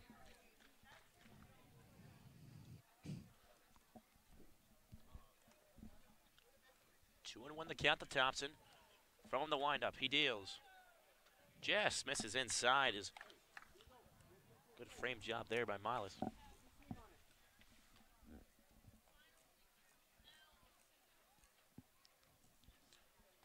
Ready to go again, he deals.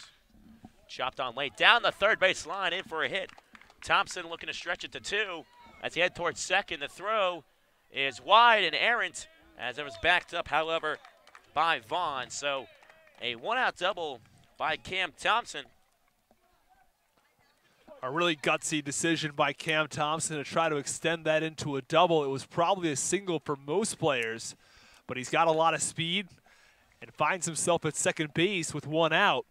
And now the Mariners with a runner in scoring position. We head to the latter part of this game. And the Mariners will have a couple of opportunities to drive into the run. And it looks like we may be getting a pitching change here for the Gatemen. As it looks like maybe a left-hander running out from the bullpen. So we'll take a break here. Here in the top half of the seventh. One out. Gatemen still lead 2-1. We'll be right back.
And back with one out in the top half of the seventh inning. So a pitching change on for the Gatemen. It is the left-hander Thomas Miller.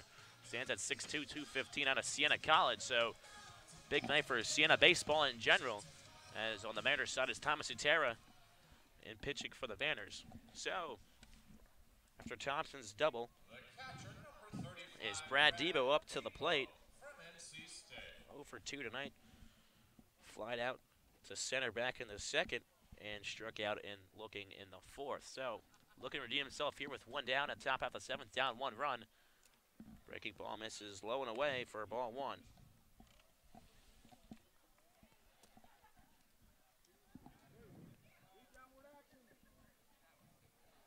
Thompson definitely look for something maybe in the dirt. He can jump on it. I think it's a good secondary. Looking back at second. Back again at Thompson and deals. Fastball misses downstairs, 2-0 now. He has to be at least a little bit cautious over there at second base, though, as Norman was caught in a pickle between second and third when he took too large of a secondary lead on a ball in the dirt.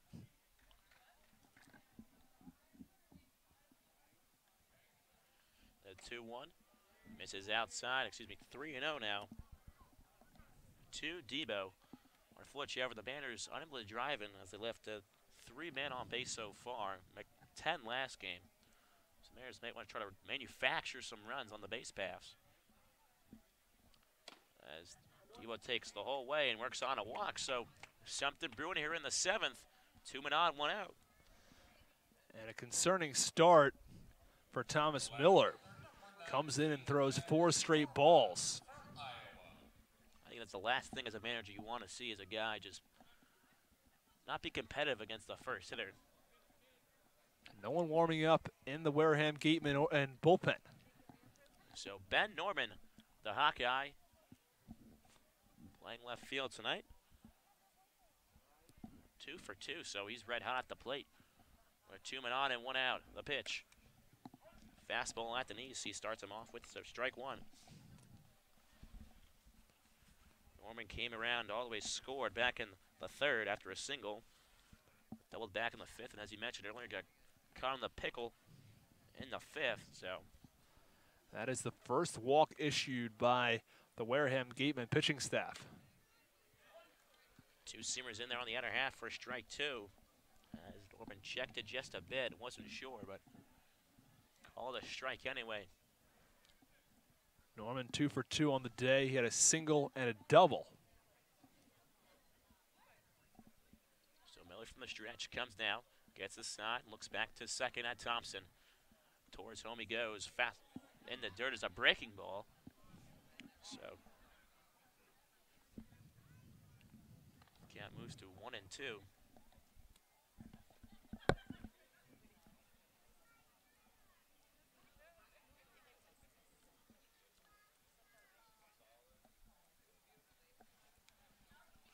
Miller from Castleton, New York. Got a couple guys from the New England and Mid-Atlantic area of the Cape League. As the 1-2 is fouled off towards the screen. As Norman will trot around towards the batting circle and head back to the left side. And to reach for that one. The umpire exchanges words with Miller and hands him a new ball. So the first baseman, Vaughn, also coming over to talk to the pitcher, Thomas Miller. Maybe some words of wisdom or words of encouragement on from his fellow first baseman. As Miller digging in now against the rubber. Norman stepping back in, digs in the back foot down.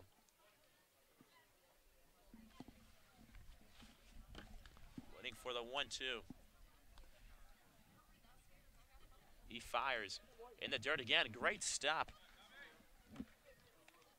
by the catcher. We've seen it a couple of times tonight. He's made some great blocks. As you don't want to give any free bases here in the late innings. And Norman directing traffic as well after the catcher, Millis, stopped the ball. He was directing the runner on second, Thompson, to stay put. So count even at 2-2 now. Miller first and second, runners on. Misses inside. Great take there by Norman. It's a gutsy take. I thought that one was awfully close. Especially with two strikes, always protected, but Norman knows the strike zone very well.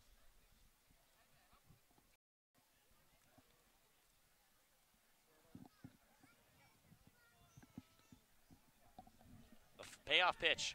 Strike three in there. Throw it on a second and now caught in a pickle. Running back is Thompson. Back to short, running down, and they tag him for a double play. So strike him out and throw him out pretty much. So that would do it here as we head into the seventh inning stretch. Game is off the lead 2-1 over the Harwich Mariners. We'll be right back.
And welcome back to the latter half of the 7th inning. Back at Spillane Field. Gatemen still hold a 2-1 lead over the Harwich Manors. After the inning double play, we've seen the Manors run into some outs in these early on games. So leading off for the Gatemen is Skylar Hunter, the center fielder from Purdue. Sutera still doing another inning of work. First pitch fastball just misses outside for ball 1. As it gets into the later parts of the game, those small errors start to become maximized and seen more as that fastball just misses below the knees. So counts 2-0. Yeah, it's a couple of base running errors now, as you mentioned. Norman first was thrown out, and that was back in the top half of the 5th inning. In the top of the 7th, Cam Thompson and Brad Debo had miscommunication as to whether or not they were running on the 3-2 pitch with 1 out. Debo went, Thompson did not. And at that point, Wareham threw down a third and was able to catch Cam Thompson in the pickle. A fastball misses outside, low and away, 3-0 now. Sutera from the belt, ready to deal. Fires a fastball right down Main Street for strike 1. We saw yesterday Tanner Morris get caught. Stealing 2, stealing second and third after leadoff double. So, Manors unsuccessful in the base pass early on. Sutera's control coming into this inning was quite strong. He had 22 strikes, just 8 balls. But he led off the inning with 3 straight balls. 3-1 is fouled off by Hunter. Count is full here at 3-2. Leadoff man for the Gatemen in the bottom half of the 7th, Hunter. 1 for 5 with 2 runs yesterday. Is 0 for 3 to start off as a payoff pitch is fouled off the left side toward the school. So he's actually... It was awfully close. I thought it may have caught a piece of the strike zone, but home plate umpire says otherwise, and it's the first walk issued by Tommy Sutera. So 1 man aboard now. Leadoff walk. 2-1 Gateman lead in the bottom half of the 7th. Isaac Collins set to hit here. Bang from the left side. First pitch is flied out towards shallow left center. Norman charging in. Loses head again and moves over to his left for out number 1. We've seen that quite a number of times tonight, losing the head. Went over to retrieve a fly ball. It must be just a few sizes too big. You don't see it all that frequently when a player loses his hat.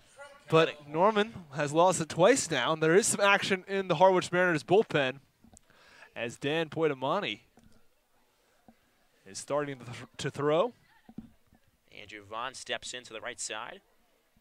The first baseman for the Gatemen, Sutera, ready to go, and first pitch fastball misses below the knees for ball 1. I think we got to call the equipment manager, maybe get Norman a new hat out in left field then. Or maybe he likes having his hat fall off. I know some kids growing up just love letting the hair flow. So Sutera glances over to first, comes set, fires over to first, but back in is Hunter.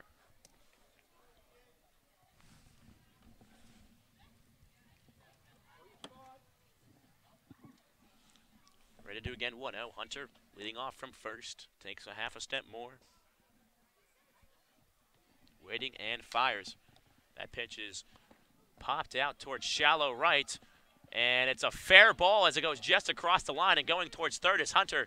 Cut off by Morris. Throw out to third is in time, and they get him. So great relay there. Morris's sharp throw gets him at third.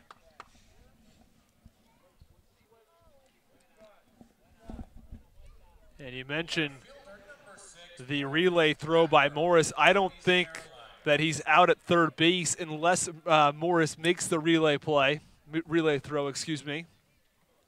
It was an awfully close play at third base anyways, as Skylar Hunter, I think he thought he was safe, but called out. So 2 down here in the bottom half of the 7th. First pitch fastball misses up and away to Brian Packard.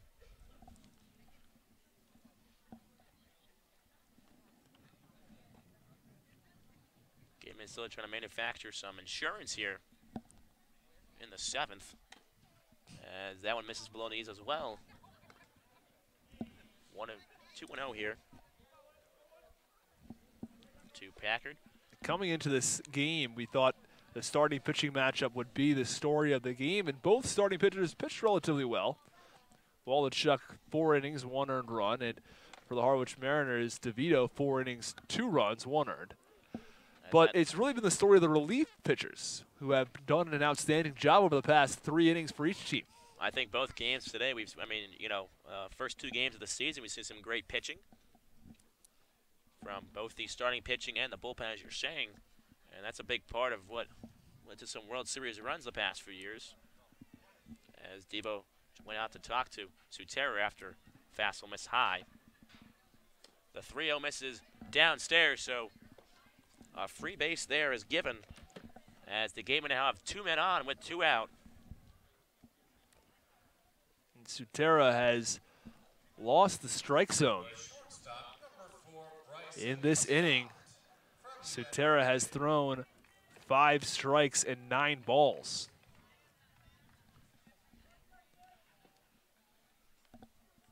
So digging in the left side is Bryson Stat, the shortstop. He is 0 for 3 tonight. The first pitch from Sutera at the belt for strike 1.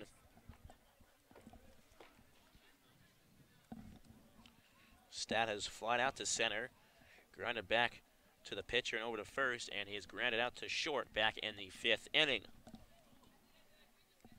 So leading off from second is Vaughn, Packard from first. Sutera deals. Fastball, great location there at the knees. Stat can't believe that one as he finds himself in the hole now at 0-2.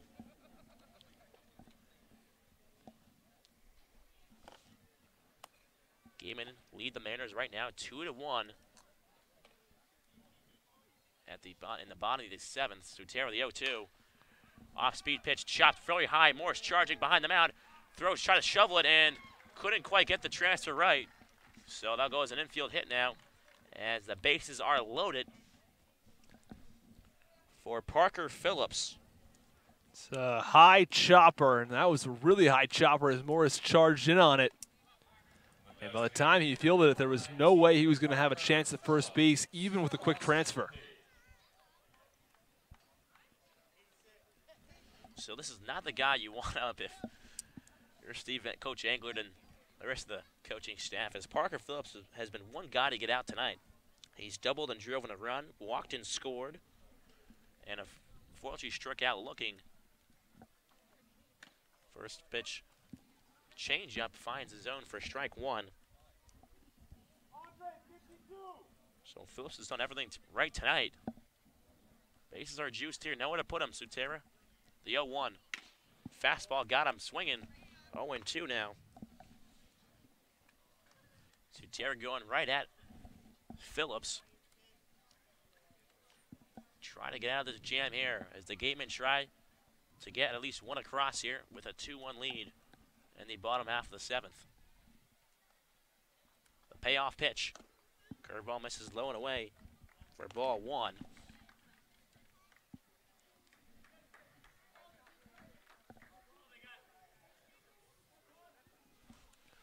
Must be interesting with Phillips at bat and Debo trying to throw him out a couple times.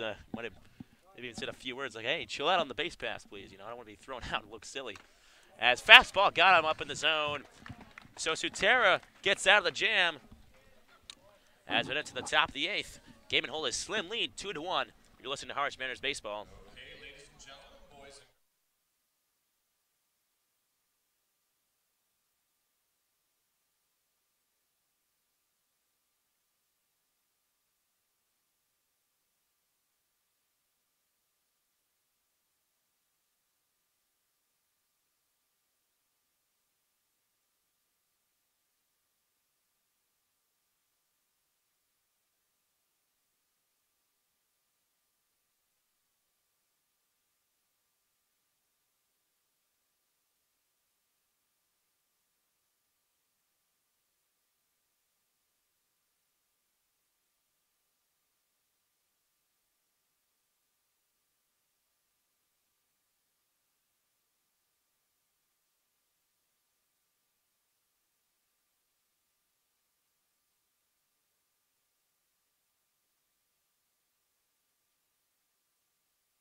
And welcome back as we begin to start the top half of the 8th inning.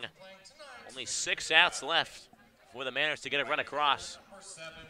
As Thomas Miller is out for another inning of work. He pitched 2/3 of an inning, walked 1, struck out 1, and got out of the jam. Thanks in part to the double play. Now is induced after the strikeout. So stepping in now is Justin Ammons, the right fielder from Tennessee. 0 for 2 tonight. First pitch fastball is in there for strike 1. Ammons continue the trend of his teammate in Tennessee and Mariner Andre Lipsiesui. He's got the orange and white batting gloves. Fastball misses on the inner half for ball 1.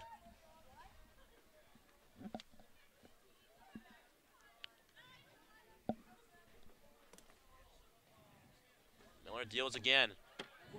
Spot that fastball well again, but seems like it just missed. However, Milas gave him some recognition of right exactly where he wanted that one. From the windup he goes, the left-hander. He fires. Sounds like that bat might have been cracked almost, as might have off the end as Ammons heads toward the dugout, try to see if it's actually broken or not, and it seems like it might have, so we'll have to get a new bat.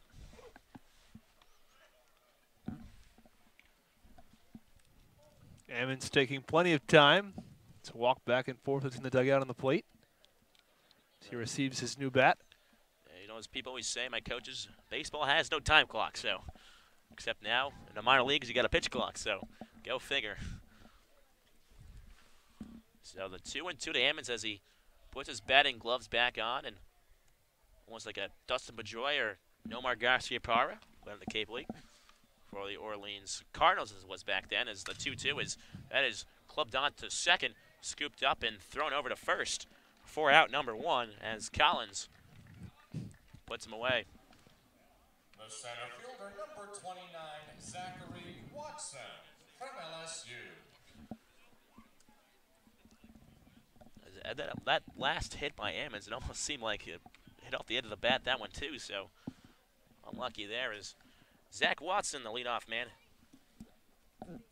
Steps into the right side, the center fielder. First pitch is out in front of that one as he chops that one to the Gateman dugout. Didn't get much on that one, so 2 for 3 tonight, or excuse me, 1 for 3 tonight is Watson singled back in the 3rd.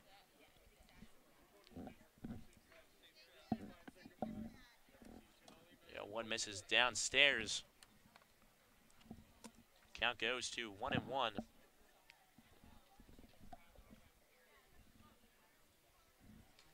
2-1 lead for the Gateman in the top half of the 8th, as that is a hard hit ground ball towards the third base line, but foul. So Watson finds himself behind now, 1-2.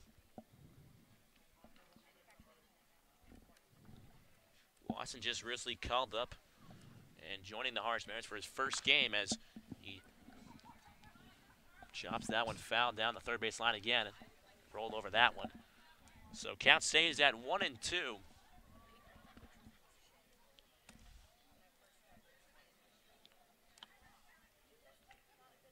Maryland reading the side. Watson winning the pitch. Still can't get it, and finally they decide on the side and pitches in there, but looked like it was fouled off the bat of Watson.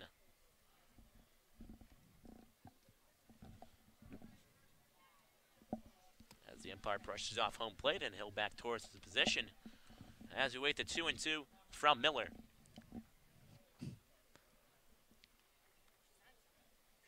Watson steps in now. The pitch. Inside, brushes off Watson, so count runs full here. Be big if the Mariners can get a leadoff guy on, especially a man with Watson's pedigree of stealing bases. At the payoff pitch now, that is flied out towards left field. It is tailing foul and out of play.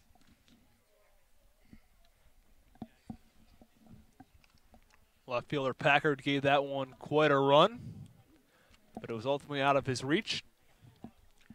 It's always strange here as the stands actually reach out into the playing grounds, but belches out towards the left corner. And we have a football goalpost also to deal with in left field, so not a Division I baseball field as they're used to. So the payoff pitch, that bounces in the dirt, so he'll take his base. Fantastic at bat from Zach Watson. He was down on the count early, managed to fight back and draw a walk on 8 pitches. Especially at this point, all you need is a man on, and anything can happen. He'll put some pressure on the defense, maybe on the pitcher. So stepping is Tanner Morris, the shortstop from Virginia. He's made some fine defensive plays tonight. Swings to the first pitch, that's chopped, and that's in for a base hit into right field. Right around second towards third is Watson. So stand up at third is Watson as they have run in the corners now and are in striking distance. Yeah, the tying run for the Harwich Mariners now just 90 feet away after a really nice piece of hitting from Tanner Morris through the right side, just out of the outstretched reach of Isaac Collins' glove. Especially because he was playing double play depth up the middle, so poked it right through the hole between the first and second baseman. As now it looks like we may have another pitching change out here for the Gatemen with one out here in the top half of the 8th inning. So we'll be right back with the pitching change. You're listening to Harwich Mariners Baseball on the Cape Cod Baseball League Network.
And welcome back inside the Harwich Mariners broadcast as we're here in the top half of the 8th inning.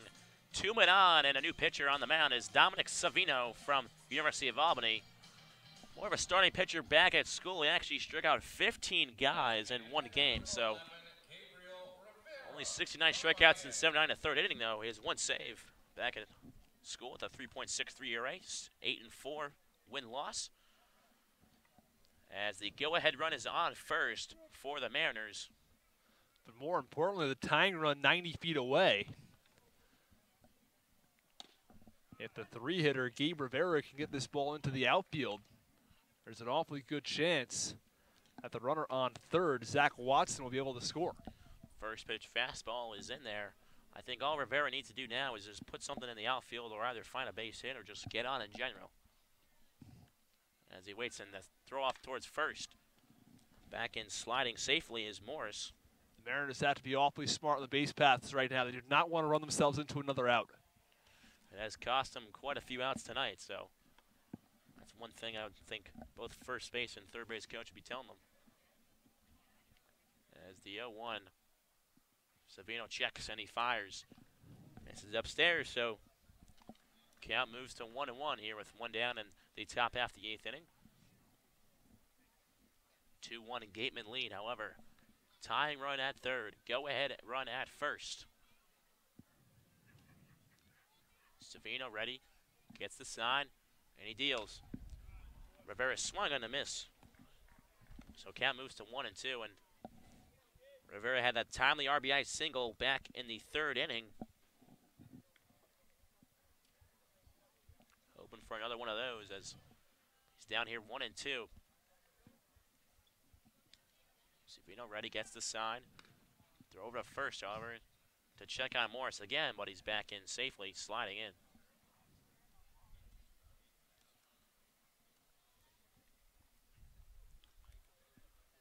Rivera digs back in the right side now.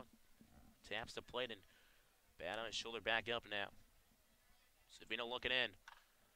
Off the hands there of Rivera, and he'll put that one out above the first base side. So they'll do it again here, 1-2.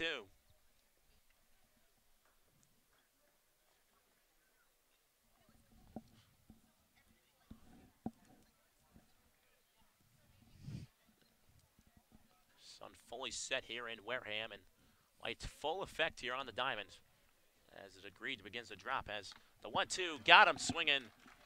Rivera goes down on strikes for out number 2. That's a hard blow to the Mariners at this point. The top half of the 8th inning with the golden opportunity to tie the game, a runner on third base and one out. They've only lost about 3 or 4 guys on base today. That was a problem yesterday where they couldn't, had guys running in position, but just couldn't get them in. So we'll see if that prolongs here as Andre Lipsius steps in now. Swings to the first pitch. That is hammered down the right field line. In is Watson. Running around second now is Morris. Being waved home is Morris. Morris, the throw in from second is in time. Morris couldn't even get in the slide there, but however, Watson scores first, so we have a tied game here heading into the bottom half of the 8th inning. You're listening to Harwich Mariners baseball.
And welcome back into Cy Spillane Field. It is the latter half of the 8th inning and is now a tie ball game after a timely hit by Andre Lipsius.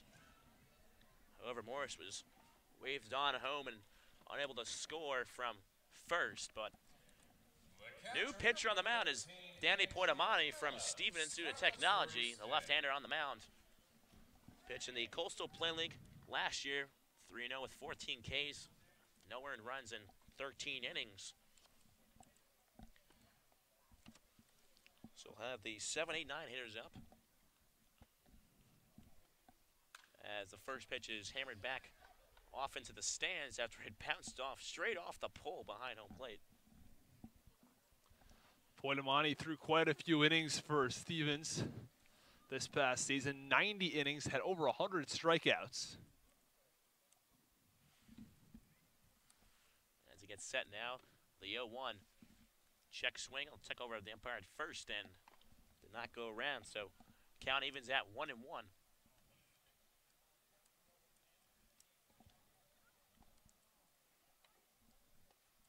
Poitamani was named to the Collegiate Baseball Newspaper Player to Watch this year. Over in Stevens is the 1-1. Fastball is popped up in the air towards the first base side. Debo will take a look, and is actually made catched by Lipsius. Oh, they're calling the catch off. The first base umpire is. Might have been, he says he's in, I guess, not legal territory.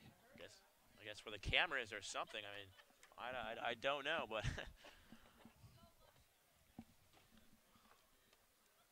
Coach Engler not coming out of the dugout to get an explanation. And Lipsius seemingly took the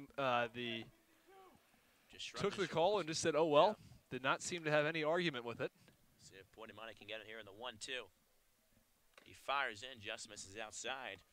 So count evens back up at 2-2. So Andrew Millis 0 for 2 tonight with a walk. Struck out in the second, walked in the fourth, and flat out in the sixth. His fourth at bat here in the bottom half of the eighth. The 2-2. Curveball on the outer half. Backdoor curveball got him looking as Debo will throw it around. So one man gone here in the bottom half of the eighth. Great curveball there by Poitamani. Just froze the catcher there. So Austin Shenton heads back in now. Reduces batting gloves. Will tap on home plate and all set to go from the left side for the Gatemen. 2-2 ball game now with one down here. First pitch curveball gets him out in front. It's Poitamani. So Poitamani sharp so far. His first two batters faced. Lefty versus lefty matchup.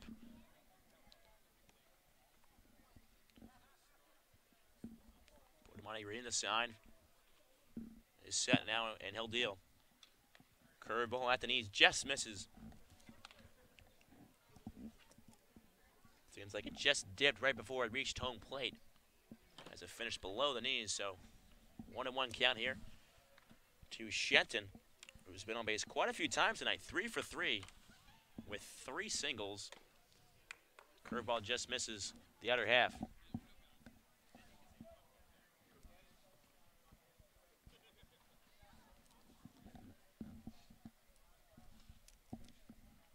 So getting sitting at ready now for the 2-1.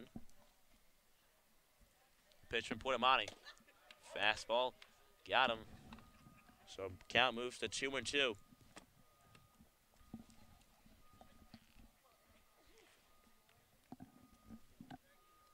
Some of the hometown faithful have left quite a bit early, even though it's a great game, as June weather is not the greatest around here. As Poitamani gets him swinging, curveball in the dirt, throwing the first to do his duties is Debo. And that's out number 2. So back-to-back strikeouts for Poitamani as he's dealing early. The right fielder, number 8, Dominic Clementi from Michigan. Poitamani's done a really nice job setting up with the fastballs and finishing off with the off-speed. Going with a couple of off-speed pitches to finish off each of the last 2 at-bats. As Poitamani gets set now, first pitch fastball misses low and away for ball 1. As Dominic Clementi, who pinched hit last time, flew out to left field to Ben Norman out there. And he's really been mixing his pitches well so far, and the command of his curveball has been superb. As one of fastballs chopped over to second, hopped up to Thompson. Thompson will throw it quickly over to first for the third out. So that will do it quite after the bottom half of the 8th inning. It's still a 2-2 game. I think it's the top half of the 9th inning. You're listening to Harwich Mariners Baseball, and we'll be right back.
And welcome back inside the broadcast booth. Top half of the ninth inning, tie game, 2-2 from Spillman Field. As leadoff man is Ray Gill. He's trying to avoid the golden sombrero tonight as he struck out his first 3 times. Takes fastball high for ball 1. The 1-0 at the letters for strike 1.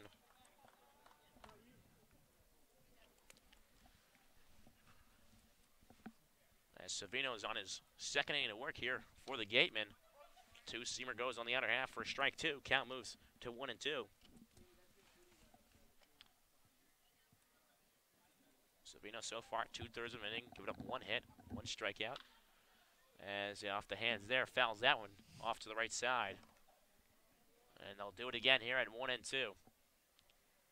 So most Cape League games rain out tonight. However, one official score between Chatham and YD. It is a tie, 1-1.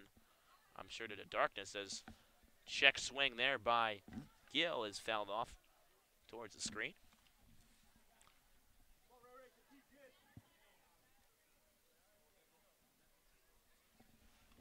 As YD had a 5 o'clock game.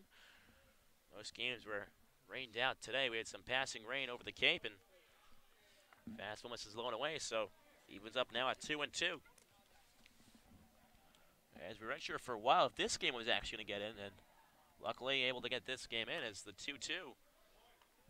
This is up and in, so count runs full now.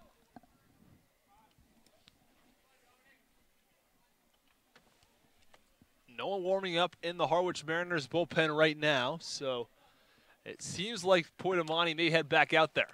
And fastball gets Gill swinging again, so he'll be down on a strike. So 1 out here in the top half of the 9th inning. Second baseman, number 3, Cameron Thompson from Kansas State. So Cam Thompson heads up to the plate now. The Kansas State Wildcat.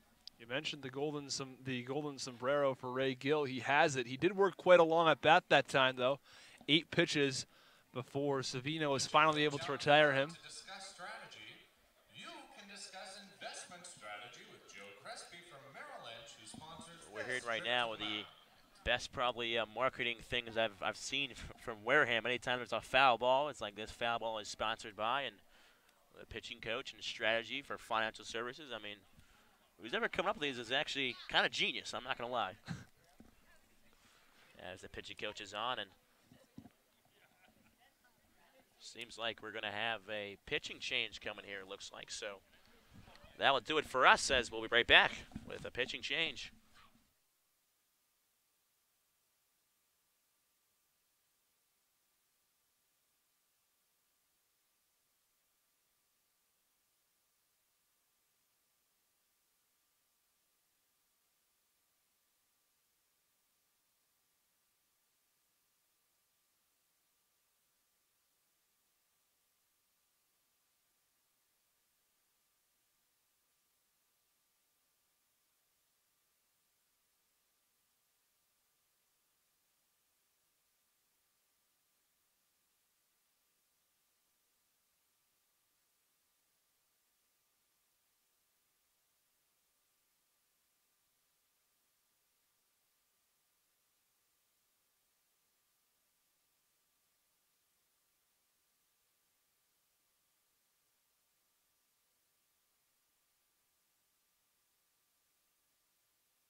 Thompson from Kansas So City. welcome back inside Spillman Field as new pitcher on the mound is left-hander Anthony Romanelli, as he'll face the left-hander Cam Thompson. So want a lefty-lefty matchup here with one away in the ninth. So first pitch showing bunt is Thompson, and this is the zone for ball one.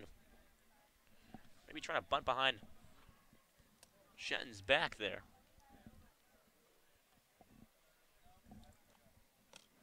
So one away here in a tied ball game between the Gatemen and the Mariners, as fastball is fouled off behind home plate. Tony Romanelli out of Marist College. Pitched 82 innings this past season, had 70 strikeouts, ERA at 3.94. 11 of his 16 games were starts. He came in 5 appearances in relief. As Thompson couldn't quite catch up to that fastball up in the zone, so he finds himself down now 1-2.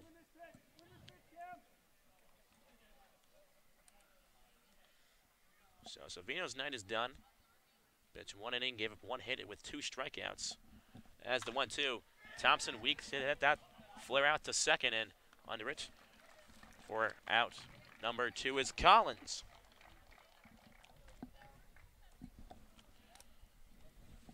So now is the catcher, 35, Brad Debo from NC State. Brad Debo from NC State, as just said. He is 0 for 2 tonight with a walk. Walked back in the 7th, struck out in the 4th, and flied out in the 2nd inning.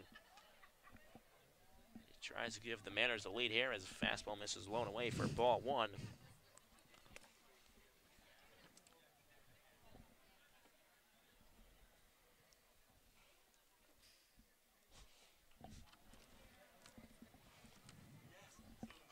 So the 1-0 pitch from the rubber in the windup.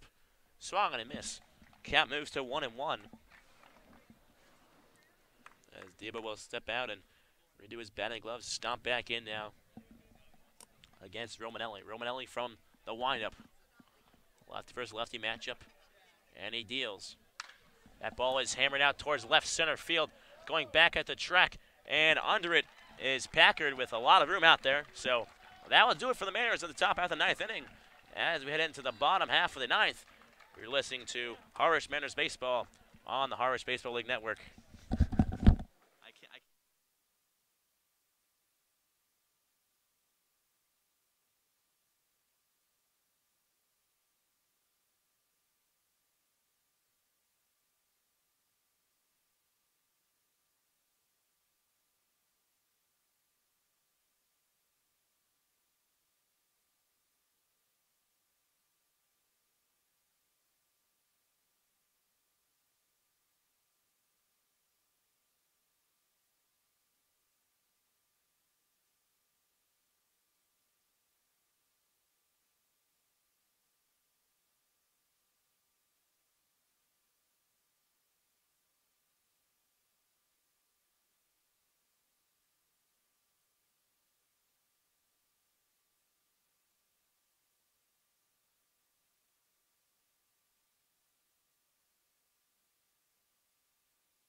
So here in the home half of the 9th inning, Anthony Poitamani out for another inning of work.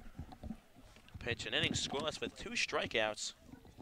He'll face the 1-2-3 hitters of this Gateman lineup. So Poitamani's set now. First pitch misses high as Hunter now bats from the right side. The switching center fielder.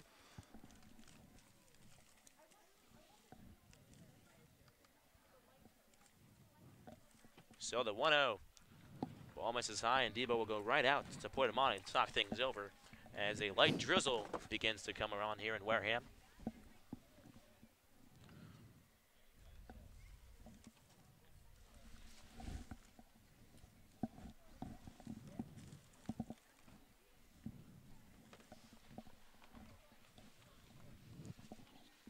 So the 2-0 to the right-hander's Hunter.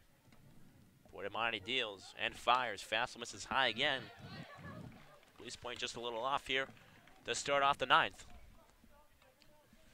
So Hunter 0 for 3 tonight with a walk. Walked back in his last at-bat in the 7th. Worked a brilliant walk there as Poitamani set to go the 3-0. Fastball right down Main Street for strike 1. As Poitamani tries to come back here.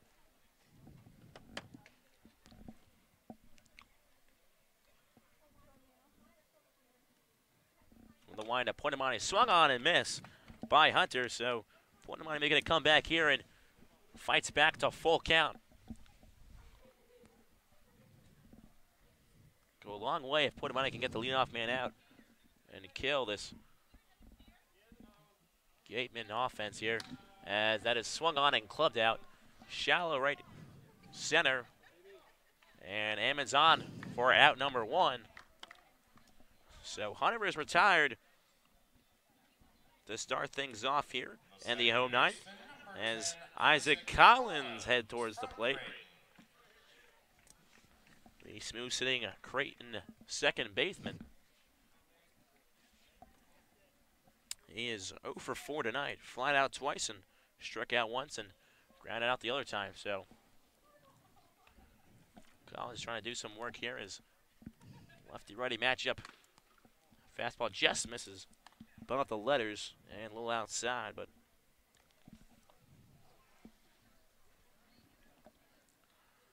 put money from the windup, stepping back in now, taps the plate. Going to do some damage here is Collins as he settles in. Check swing, but lays off. So 2-0 here to Collins.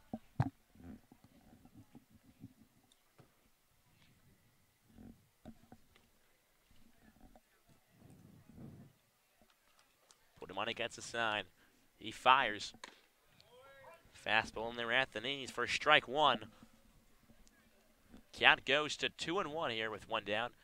Bottom half of the 9th inning. A 2-2 game. Could be seeing extras if no runs are pushed across this half inning. Curveball just misses. Good location there, but unable to nibble at the corner. He's been throwing that curveball for strikes tonight. Really been locating well at the knees, so good to see Poitamani relocating those pitches well down low in the zone. So Collins can't reach it. The 3-1.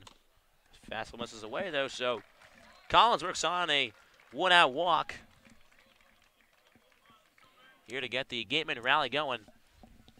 And well, Poitamani has 2 strikeouts, and he retired the batters quickly in the bottom half of the 8th inning. He actually has thrown more balls than he has strikes. 12 balls from Poitamani, just 11 strikes.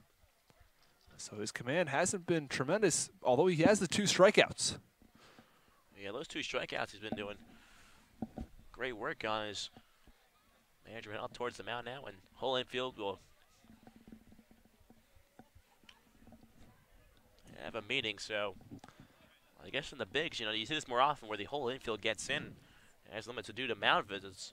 However, here we don't have mound visits, as it looks like we'll have a pitching change coming on for the Mariners here with 1 out, runner on first. So we'll be right back as you're listening to Mariners baseball.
And welcome back in the bottom half of the 9th inning. So Cal Kruger will take over for Poitamani. However, he's responsible for the man on first. You're with one down in the tie game in the 9th, 2-2. That is the ever dangerous Andrew Vaughn stepping up to the plate. Been kept off the bases really after as a first pitch fastball's in there for strike one. Struck out in the first, grounded out in the third, singled in the fifth, and hit a bloop flare in the right field. However, thrown out at third, so we only got a fielder's choice as the 0-1 is downstairs for ball one. Kruger pitched for Harwich last year. Boasted a 4.61 ERA in 10 games, started 13 and 2/3 innings, 11 strikeouts, only allowed 6 walks. So he's back on the Cape for the Manners. Off-speed pitch, Jeff Smith is inside. So this past year at the University of Indiana, he had 3.24 ERA. That's up a little bit from 2017 at 2.82. Just a tick up, and Kruger throwing some gas right now as that is lined out towards right center, and that's going to drop in for a base hit. Running around second is Collins. And he holds up at third after he was waved home, and that's thrown behind the plate as a miss, but Kruger's there to back it up. So time is called. So a double for Andrew Vaughn puts the Gateman in a good spot here with one out in the bottom half of the 9th inning. The left fielder, number 6, Bryant Packer. Harwich Mariners infield in with one out in the bottom of the 9th. So anything that can bloop over the infield here would score a run and win the game, and anything in the gaps obviously would. And I mean, just a lot of room at this field. So that ball touched up, and at first Collins was going to go home, but then the stop sign was all of a sudden held up after the Mariners able to retrieve it in quickly. Coach Engler comes out to the mound, and I think that right now the Harwich Mariners have to be really smart with which batter they want to face, because up next would be Bryson Stott. And they have to make sure they make the right decision in terms of who they want to face and who they don't want to face, because right now there's first base open. So it will be second and third. Otherwise, with one out, if they could also decide to go with the bases loaded with one out, of course, the only run that matters is the runner at third base. So runner at second base and runner at first base do nothing for the Wareham Gatemen. The Mariners making an exchange out in right field. You might maybe put in an extra infielder up the middle and put Ammons in to leave right field open, and I think that's exactly what they're doing. So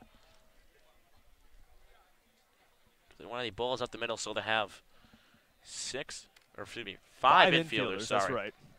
So 3 on the left side, 2 on the right. This could be the game here.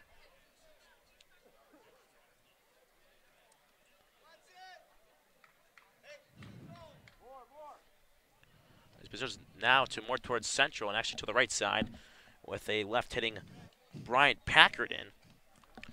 And Danny Casals is the person who is coming in exchange for Ammons. So first pitch fastball spotted right at the knees. So the strikeout will go a long way here to get him out of the jam. Here is second and third, one down. Thompson is between the hole and normally first and second. And Casals playing right where the second baseman normally plays. So, we see the shift today in the MLB, and this is the shift that kind of goes on in college. Put an extra fielder up the middle or on outside. So swung on and missed. Couldn't catch up with that one. So Kruger's got him right where he wants him, 1 and 2.